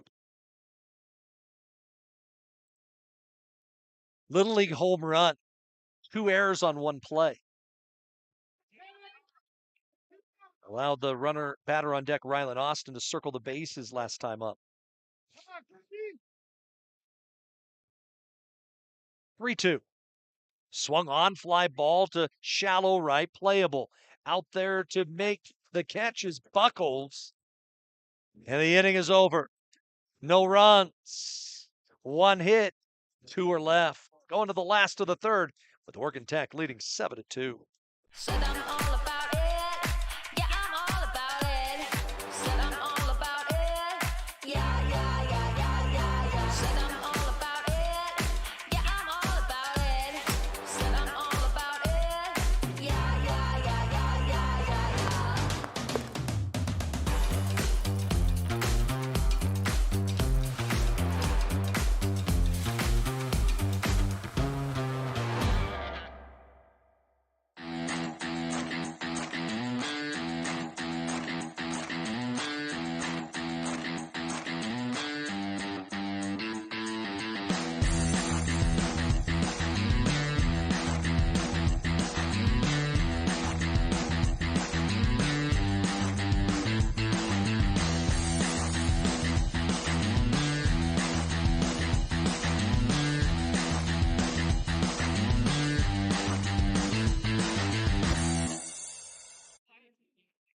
Leading off the Oregon Tech third is the second baseman, Nita Cook.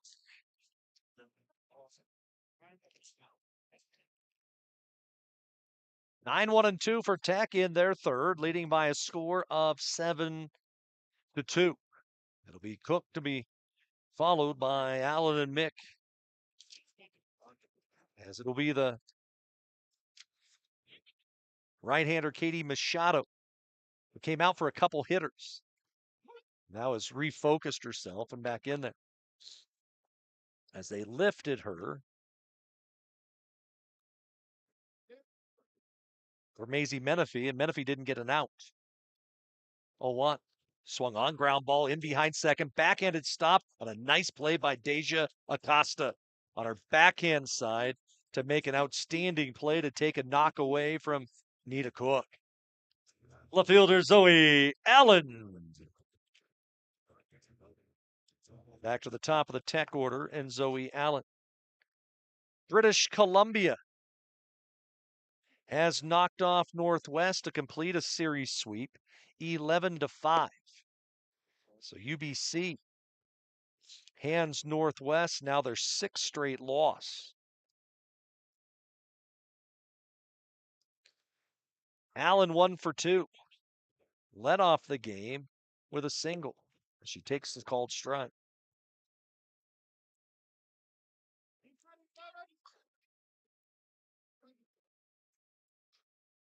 Machado's thrown 2 1/3 innings, 6 runs, all earned on 7 hits. As the pitch, base hit right back where it came from. Hard hit ball off the bat of Zoe Allen. And she just keeps hitting. Having such a great sophomore year. The shortstop, Kayla Mick. And it's something that Greg Stewart talked about, just the development that Zoe Allen had late in last season. Became the everyday left fielder for the team in the postseason, as the toss to Mick is low.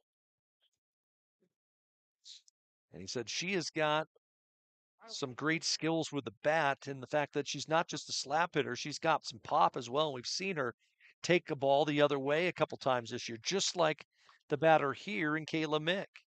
Pitch to Mick's line to left. That's going to drop a base hit. So back-to-back singles for Oregon Tech, and it'll set the plate for Maggie Buckholtz, who has a couple doubles today.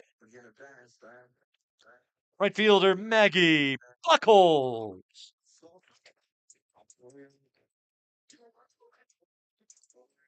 Buckholtz with that double earlier in the day. Now has a 5-game hit streak. And she's hit safely in 14 of her last 15 games. 7-2 Tech leads, wanting a couple more. 1-0 to the plate. Swung on, line drive, base hit. That's into right. Around third, Allen. They'll wave her in. The throw coming all the way through home, and she's safe. Good throw made by the right fielder. But Buckholtz, the run-scoring hit, and it's 8-2. And it looks like that may be it for Machado for a second time. And that may be it for good for her. And that is going to be it. It is going to be Williams to come back in for the second time today. Well, the change is made. We're taking this time out. The comfort of home has never been more important, which is why we're committed to delivering affordable, reliable power. Our reliability track record is 99.98%, and we're always working on new and better ways to go even further.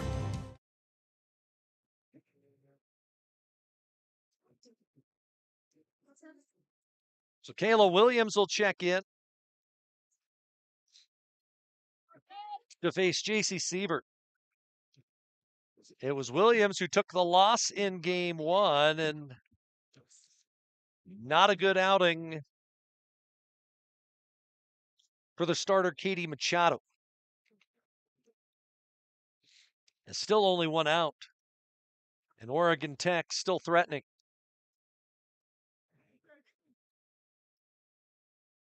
Williams in game 1 gave up 6 runs on 6 hits. The pitch to JC Siebert is swung on, and a fly ball hit a shallow left. Is it deep enough?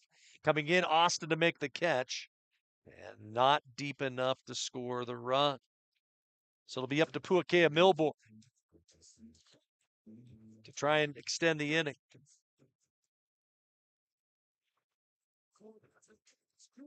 The first baseman, Puakea Milbourne.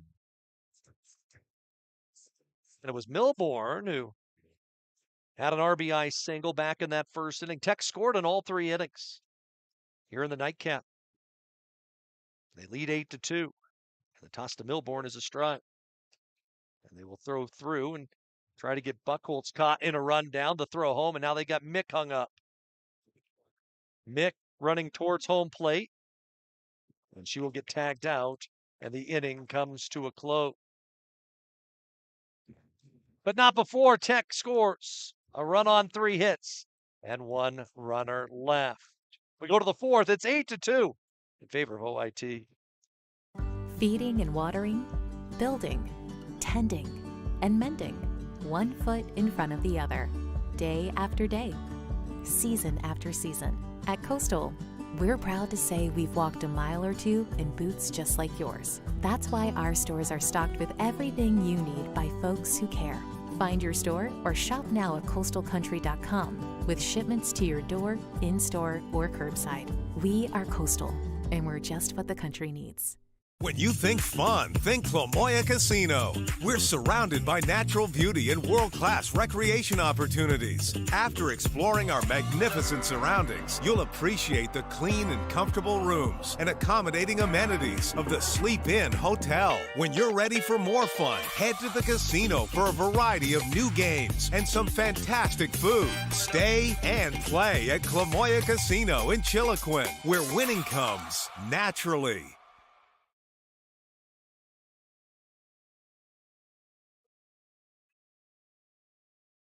Leading off inning number 4 for Southern Oregon. Shortstop number 24, Rylan Austin.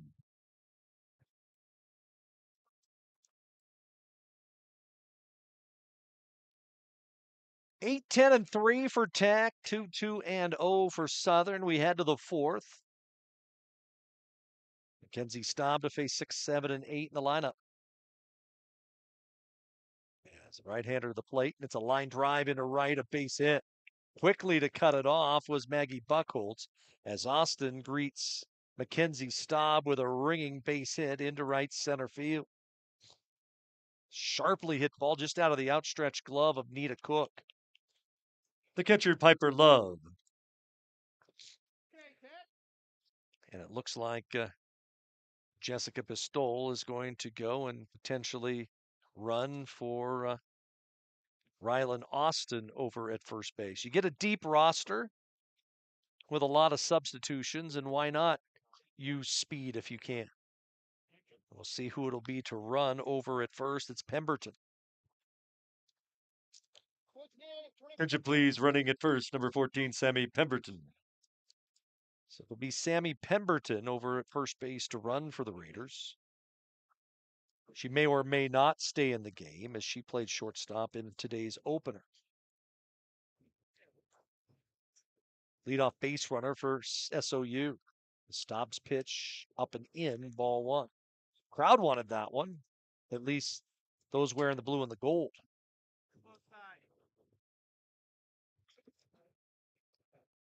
8-2 Tech leads. Still a long way to go. As the pitch fouled off the right field side. Down on top of the batting cage. Now see, that's where I'm parked. I'm down right by the batting cage. And ball's going to have to go over the batting cage, over the secondary wall, and through a tree. The only tree that's over there. Where it'll find my rig. I don't want to get a softball through my windshield. 1-1. Just off the outside edge. Both pitchers not getting the benefit of the doubt of the outside corner here in the second game.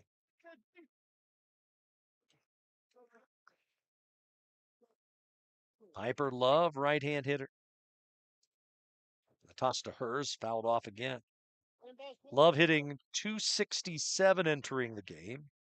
Has a homer, 5 doubles, 5 RBI.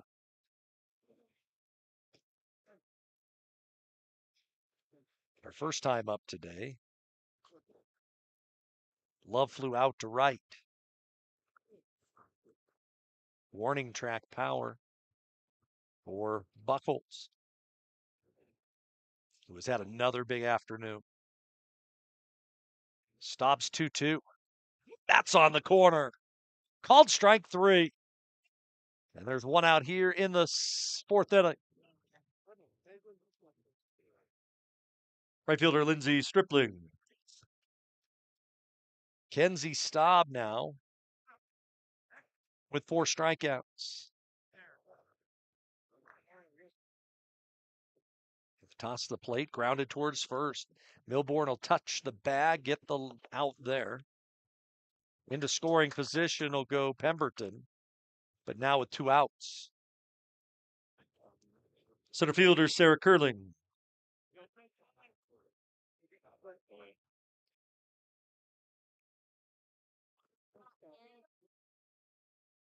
Oregon Tech, top the conference standings. As the pitch popped up off third base side, who wants it? Krushnick does. And the inning is over. No runs, 1 hit, 1 left. We're halfway home in the nightcap. It's Tech leading 8-2.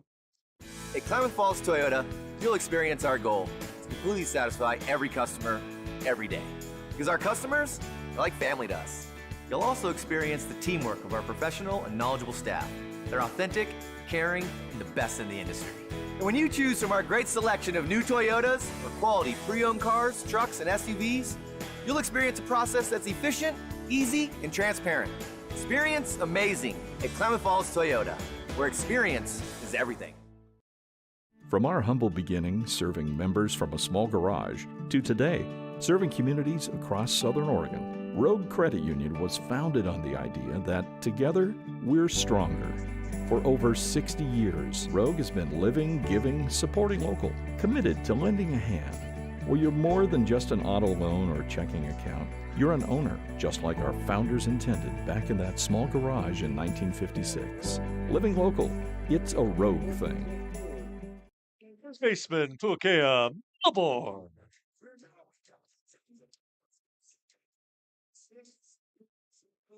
Glad you could join us here this afternoon from Stillwell Stadium in Klamath Falls. Mike Safford with you here on the Owl Sports Network.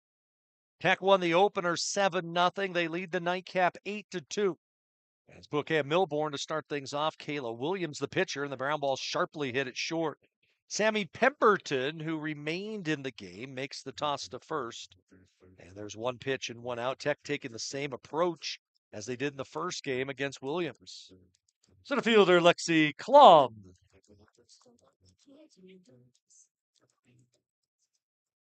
Lexi Klum had an RBI single back in the first. Each of the top 9 players in the order all with a hit as it's chopped deep into the hole. Throw to first, did get her. Infield single for Lexi Klum. Great play by Pemberton deep in the hole, but unable to get the out at first base as Klum able to leg it out for an infield single. The pitcher, Mackenzie Staub. Great wheels that time by Lexi. She's aboard with a 2-hit day. Actually, a 3-hit day. Staub swings and hits a chopper towards short. They'll go to second. They get one there. The throw eludes the first baseman. And Staub will hustle into second base. And she's at second base now with 2 outs. Now there goes a fielder's choice plus an error. Zaddy Kashnik will be the hitter. The third baseman, Addison Kashnik.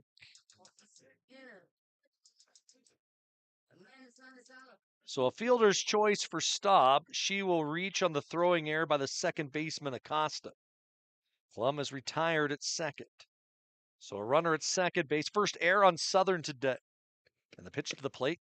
Kashnik trying to jump on the first offering, and it's fouled off. And that was something we saw in game 1. Williams around home plate with her first pitch of almost every batter. And so in doing so, Tech saying, you know what, we'll jump on that first pitch. The toss to Kashnik. Swung on and fouled away. Kashnik searching for her first hit of the day. She was 0 for 3 in the opener. She has walked in game 2. She's 0 for 4 on the day. 0-2. Change up, and it's dribbled right to first. That was a good pitch by Williams. The side is retired. But Tech had a chance. No runs in the inning. There was a hit and an error. And 1 runner left. We'll go to the 5th. It's 8-2 OIT. At Papa Murphy's, we know family time is more important than ever. And our family wants to do all we can to help your family. So we're making it easier to get pizza made from scratch that you bake at home by offering online ordering everywhere and delivery and curbside pickup where we can. So you can keep family time as normal as possible. Papa Murphy's, we're in this together. At Klamath Falls Toyota, you'll experience our goal to completely satisfy every customer, every day. Because our customers are like family to us. You'll also experience the teamwork of our professional and knowledgeable staff. They're authentic, caring, and the best in the industry. And when you choose from our great selection of new Toyotas or quality pre-owned cars, trucks, and SUVs, you'll experience a process that's efficient, easy, and transparent. Experience amazing at Klamath Falls Toyota, where experience is everything.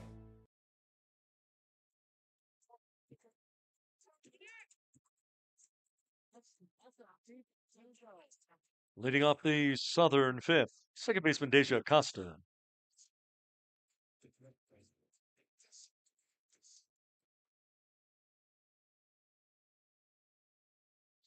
Top of the order for Southern here in the fifth, trying to battle back from an 8-2 deficit.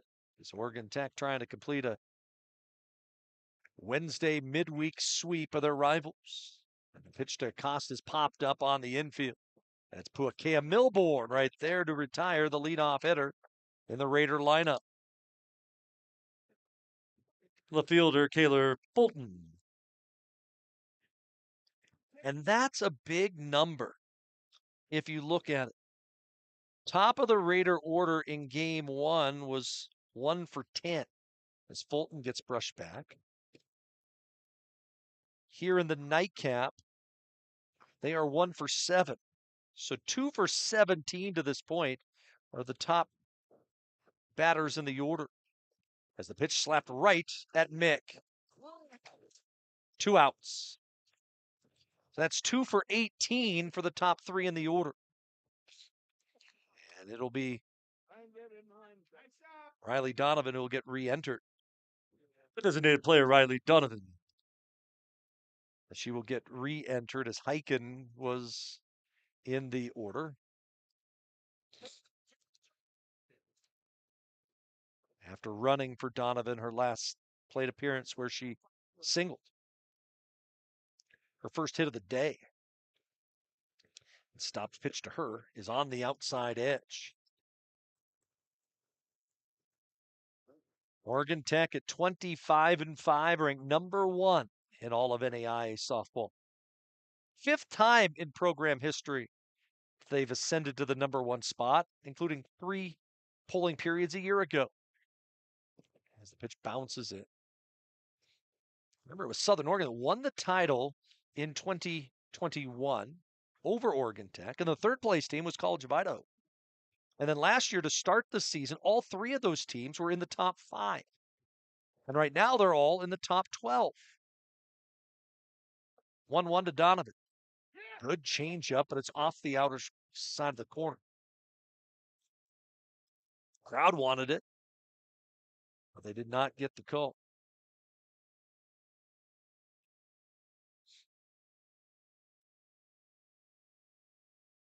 Two balls and 1 strike. 8-2 Tech leads. The delivery to Donovan. Inside edge this time, so they don't give the outer third. But they get the inside corner. So the count to 2-2. As Donovan digs in. The pitch to her. Outside ball 3. Stop going away with a curveball. Just off the outside edge. 2 outs, nobody on in the 5th. Oregon Tech with the lead. The payoff pitch by Staub is a fastball that fouled into the screen. Donovan came into the day hitting .521. 7 homers and 35 RBI, but she hasn't had a chance to come up with runners in scoring position on the day. In fact, she's only come up once with a runner aboard. 3-2 again. She held back on that one, ball 4. So Donovan will walk for the second time, and with 2 outs, it'll be Ashton Cathy. First baseman Ashton Cathy.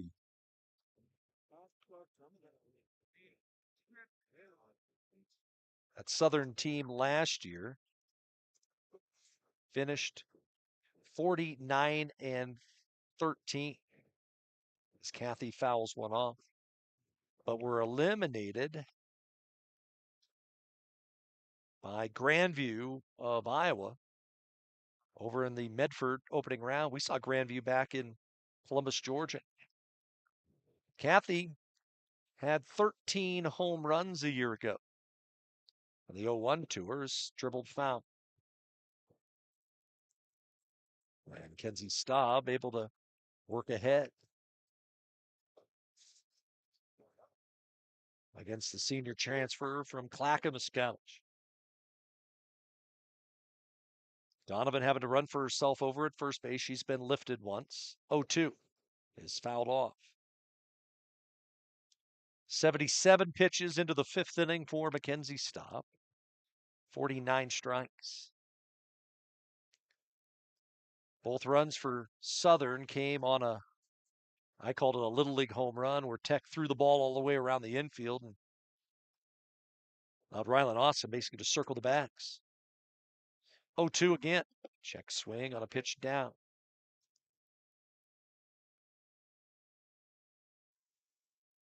Tech rode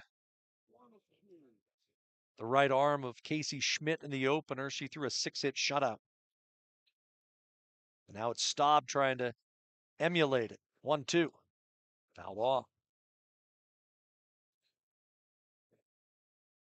Again, Southern Oregon will be at home to take on Corbin. Tech heads to Eugene to take on Bushnell, but we've been given word. We haven't seen the official word from the conference, but I've been notified that Friday's game now set for noon. I should say 10 a.m. Is the pitch a swing and a miss? Went down and got her to chase. Did Mackenzie Staub? No runs, no hits, no errors, 1 left. We're going last of 5, and Tech leads 8-2. From our humble beginning, serving members from a small garage, to today, serving communities across Southern Oregon, Rogue Credit Union was founded on the idea that together, we're stronger. For over 60 years, Rogue has been living, giving, supporting local, committed to lending a hand. Where you're more than just an auto loan or checking account, you're an owner, just like our founders intended back in that small garage in 1956. Living local, it's a Rogue thing.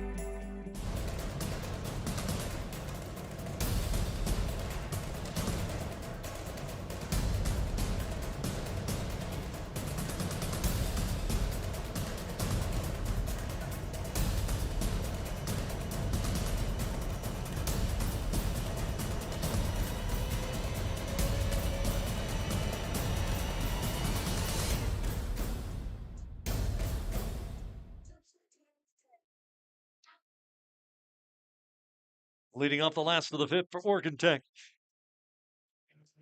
Second baseman Nita Cook.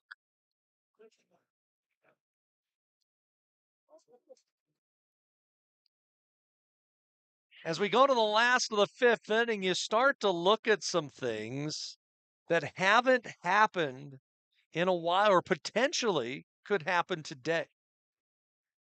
And that being a potential doubleheader sweep of Southern Oregon. As Nita Cook to start things off against Williams, and it's high. The last time Tech swept Southern in a doubleheader, you'd have to go all the way back to March of 2015. It has been 8 years. And that was the end of the Tech dominance of SOU, as Williams catches the inside corner.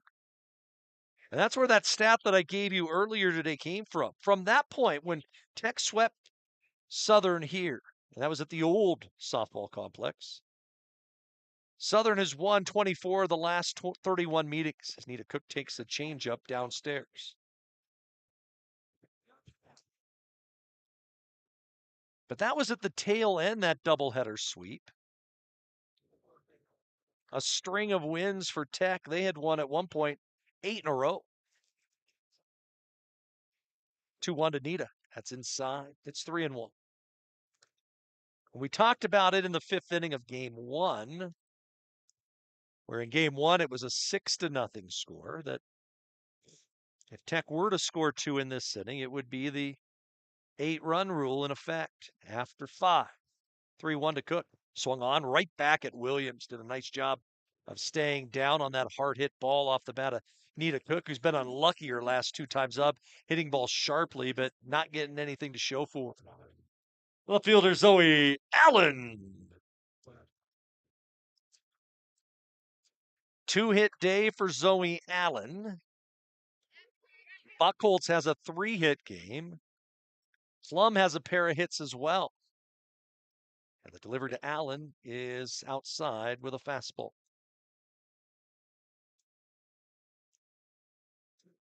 Bottom of inning number 5.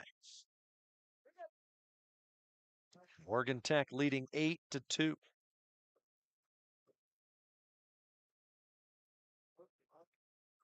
That's Williams. And the pitch, a ground ball to third. It's been a great job all day long by Weinberg over there at the hot corner. Has been an absolute vacuum. 2 away. The shortstop, Kayla Mick.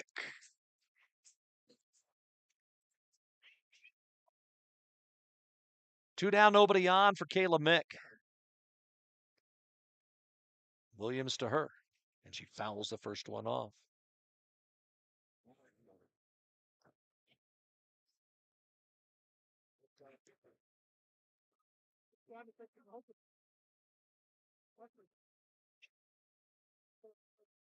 One strike to Mick. And she swings and fouls one off. A pair of bloop hits in the first inning, aided by a Milborn RBI single and a Klum single, got Tech a 2-0 lead. And then Mick drove in at the 3rd run of the game with a fielder's choice in the 2nd. 0-2. Change up outside. And then J.C. Sievert, after a Buchholz double, knocked home a pair. And then Mackenzie Staub capped the inning with a 2-run single. 8-2 Oregon Tech. 1-ball, 2-strike pitch to the shortstop. Is a swing and a ground ball chopped to short, deep in the hole. The throw to first pulled the first baseman off. It'll be an infield single for Kayla Mick. And the winning run comes to the plate in the form of Maggie Buchholz. Right fielder Maggie Buchholz. Buchholz with a 4 RBI day.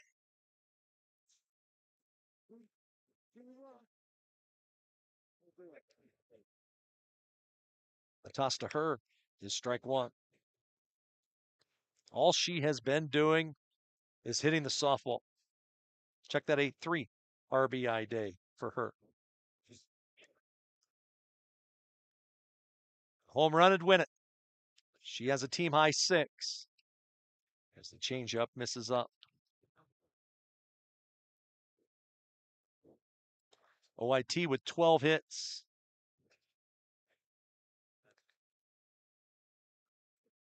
That equals the most hits that Southern has allowed this season. 1-1. Outside and low. Looming on deck is J.C. Sievert, who has knocked home 6 on the day. Hitters count for the senior from Silverton. And it's swung on and fouled straight back again. So Williams works the count even. Here in the 5th, Tech leading 8-2. Outfield playing straight away and deep. A couple shadows out into right field in front of the scoreboard. 2-2 delivery. Runner goes, a ground ball dribbled right back to the circle. Williams comes up with it, makes the play, and we will go to the 6th inning. In the frame for Oregon Tech. On one hit and one runner left. 6 we go. 8-2 in favor of the Lady Owls. The comfort of home has never been more important, which is why we're committed to delivering affordable, reliable power. Our reliability track record is 99.98%, and we're always working on new and better ways to go even further. Said I'm all about it. Yeah, I'm all about it. Said I'm all about it. Yeah, yeah, yeah, yeah, yeah, yeah. Said I'm all about it. Yeah, I'm all about it. Said I'm all about it. Yeah, yeah, yeah, yeah, yeah, yeah, yeah.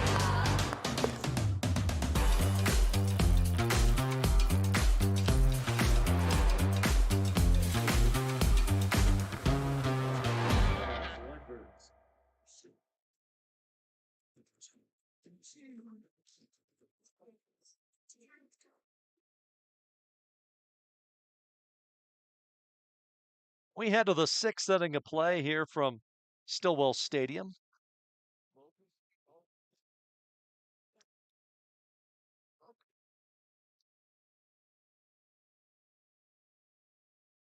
As it'll be Weinberg to start things off. And the delivery to the plate, a little low. Weinberg to be followed by Austin, who will re-enter in and play the rest of the game at shortstop. And then Love. Staub delivers. That's on the corner.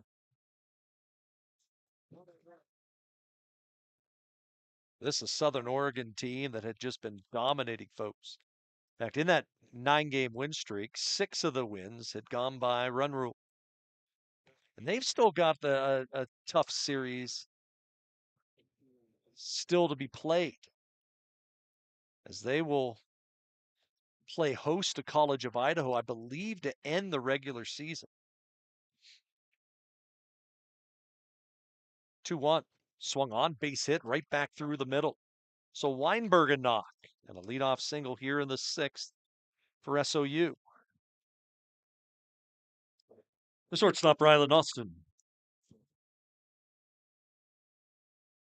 So we'll get Austin back into the lineup,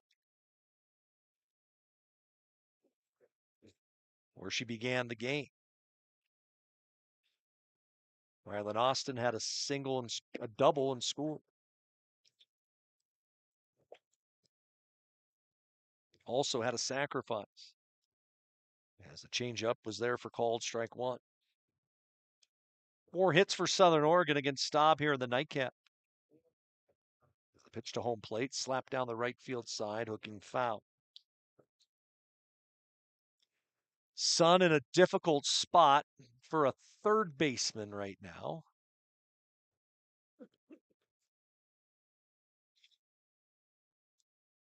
As the sun starts to set, coming over Klamath Lake. The glare off the turf as well is a bit 0-2. And high with a curveball. A lot of spin on that pitch from Mackenzie Staub.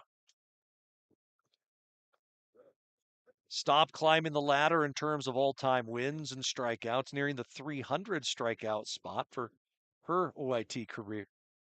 1-2. Ground ball comebacker. Off her glove. Near second. They'll step on the back for one. Time. 1-6-3 with a double play, as it took Kayla Mick right to the bag. That is tailor-made and then some. Catcher Piper Love. And when it is going your way today, things like that happen. Oh my. 2 outs and nobody on for Piper Love. And the delivery to the plate is ball 1. Kayla Mick lost the sunflower she's been having in her hair as her hair tie today. It lasted all the way to the 6th inning of game 2.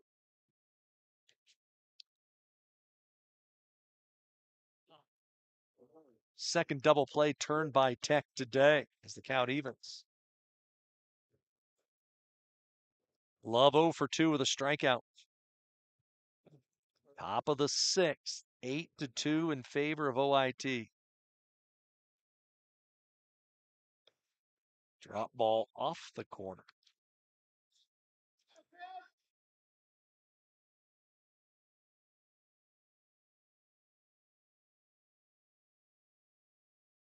So Oregon Tech trying to pick up their 26th win of the year.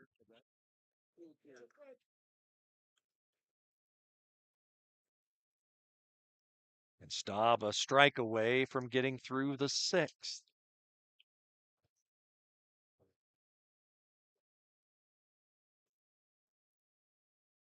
Two balls and 2 strikes. And Staub to the plate. Curveball. And Piper Love wanted it, but held off. And the sophomore from Crescent Valley High, just outside of Corvallis, looks out of the 3-2, and it's grounded off the third base side past Jessica Pistol, coaching in the third base box. Jessica's young daughter here at the ballpark today. In fact, I can see her out in center field watching the game with Dad. In fact, you can probably see her as well, right there to the right of the batter's eye.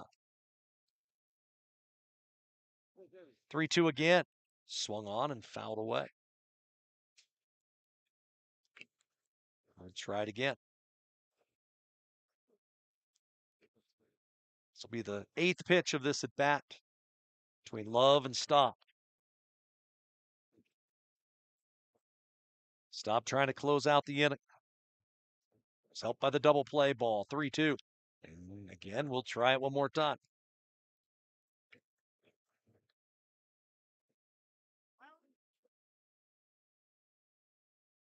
Eight to 2 Oregon Tech.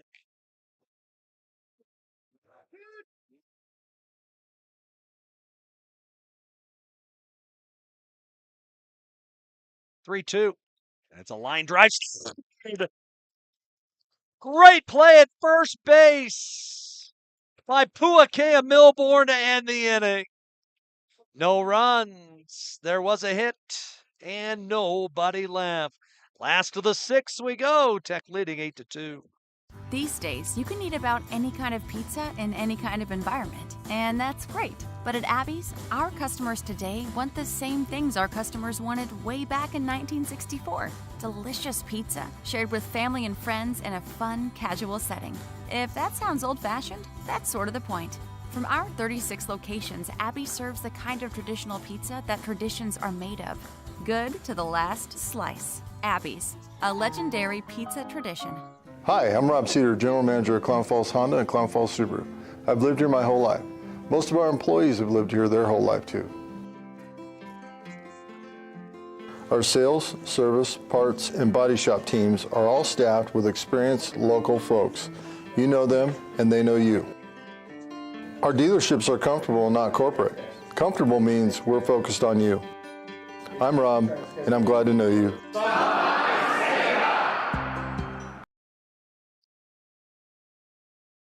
Leading off the 6th for the Lady Owls, catcher J.C. Sievert.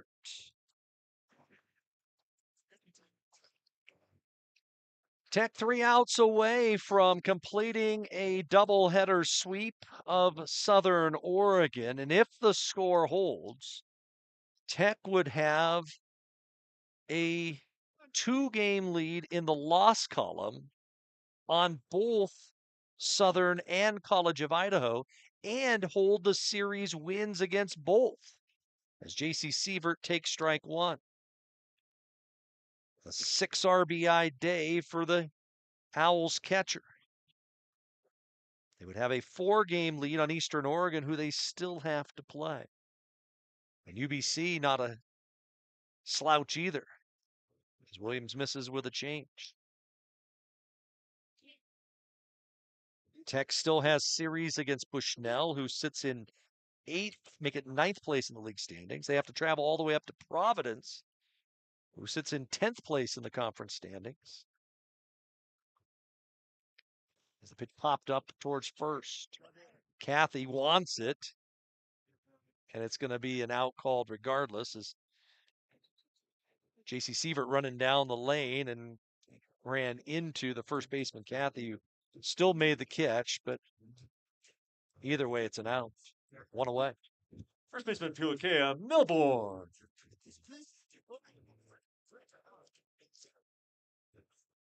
But all it does is make it, for Oregon Tech, that much easier. Is that pitch driven deep into right center field near the warning track, run down in deep right center field by Sarah Curling on a drive off the bat by Puakea Milbourne. Great running catch right in front of the warning track for the second out. Center fielder Lexi Klum. We saw how important hosting that conference tournament was a year ago. As a toss to Lexi Klum is a high chopper over the head of the third baseman down the line. Klum going to try for two, sliding into the bag and in there with a two-base hit is Lexi Klum. And the winning run comes to the plate again for Tech in the form of Mackenzie Staub. The pitcher, Kenzie Staub. The 13 hits by Oregon Tech are the most Southern has allowed this year. Staub had a 2-run single in that 5-run second and takes strike one.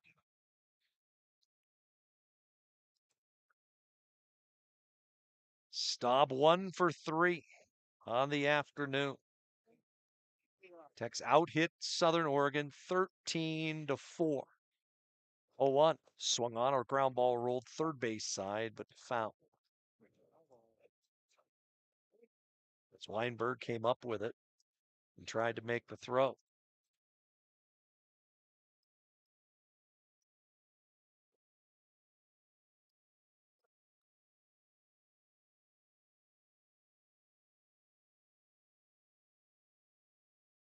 Nothing in 2 the count. Williams pitch. Change up, popped up off the first base side. Okay, we'll rejoin you with a doubleheader a week from Friday. Baseball at 1 o'clock, softball at 2 o'clock. Both of them right here on the Owl Sports Network a week from Friday. 0-2, way outside. Waste pitch that time by Williams, who's done a nice job since coming into the game back in the 5th. Third pitcher used by Southern Oregon here in the nightcap.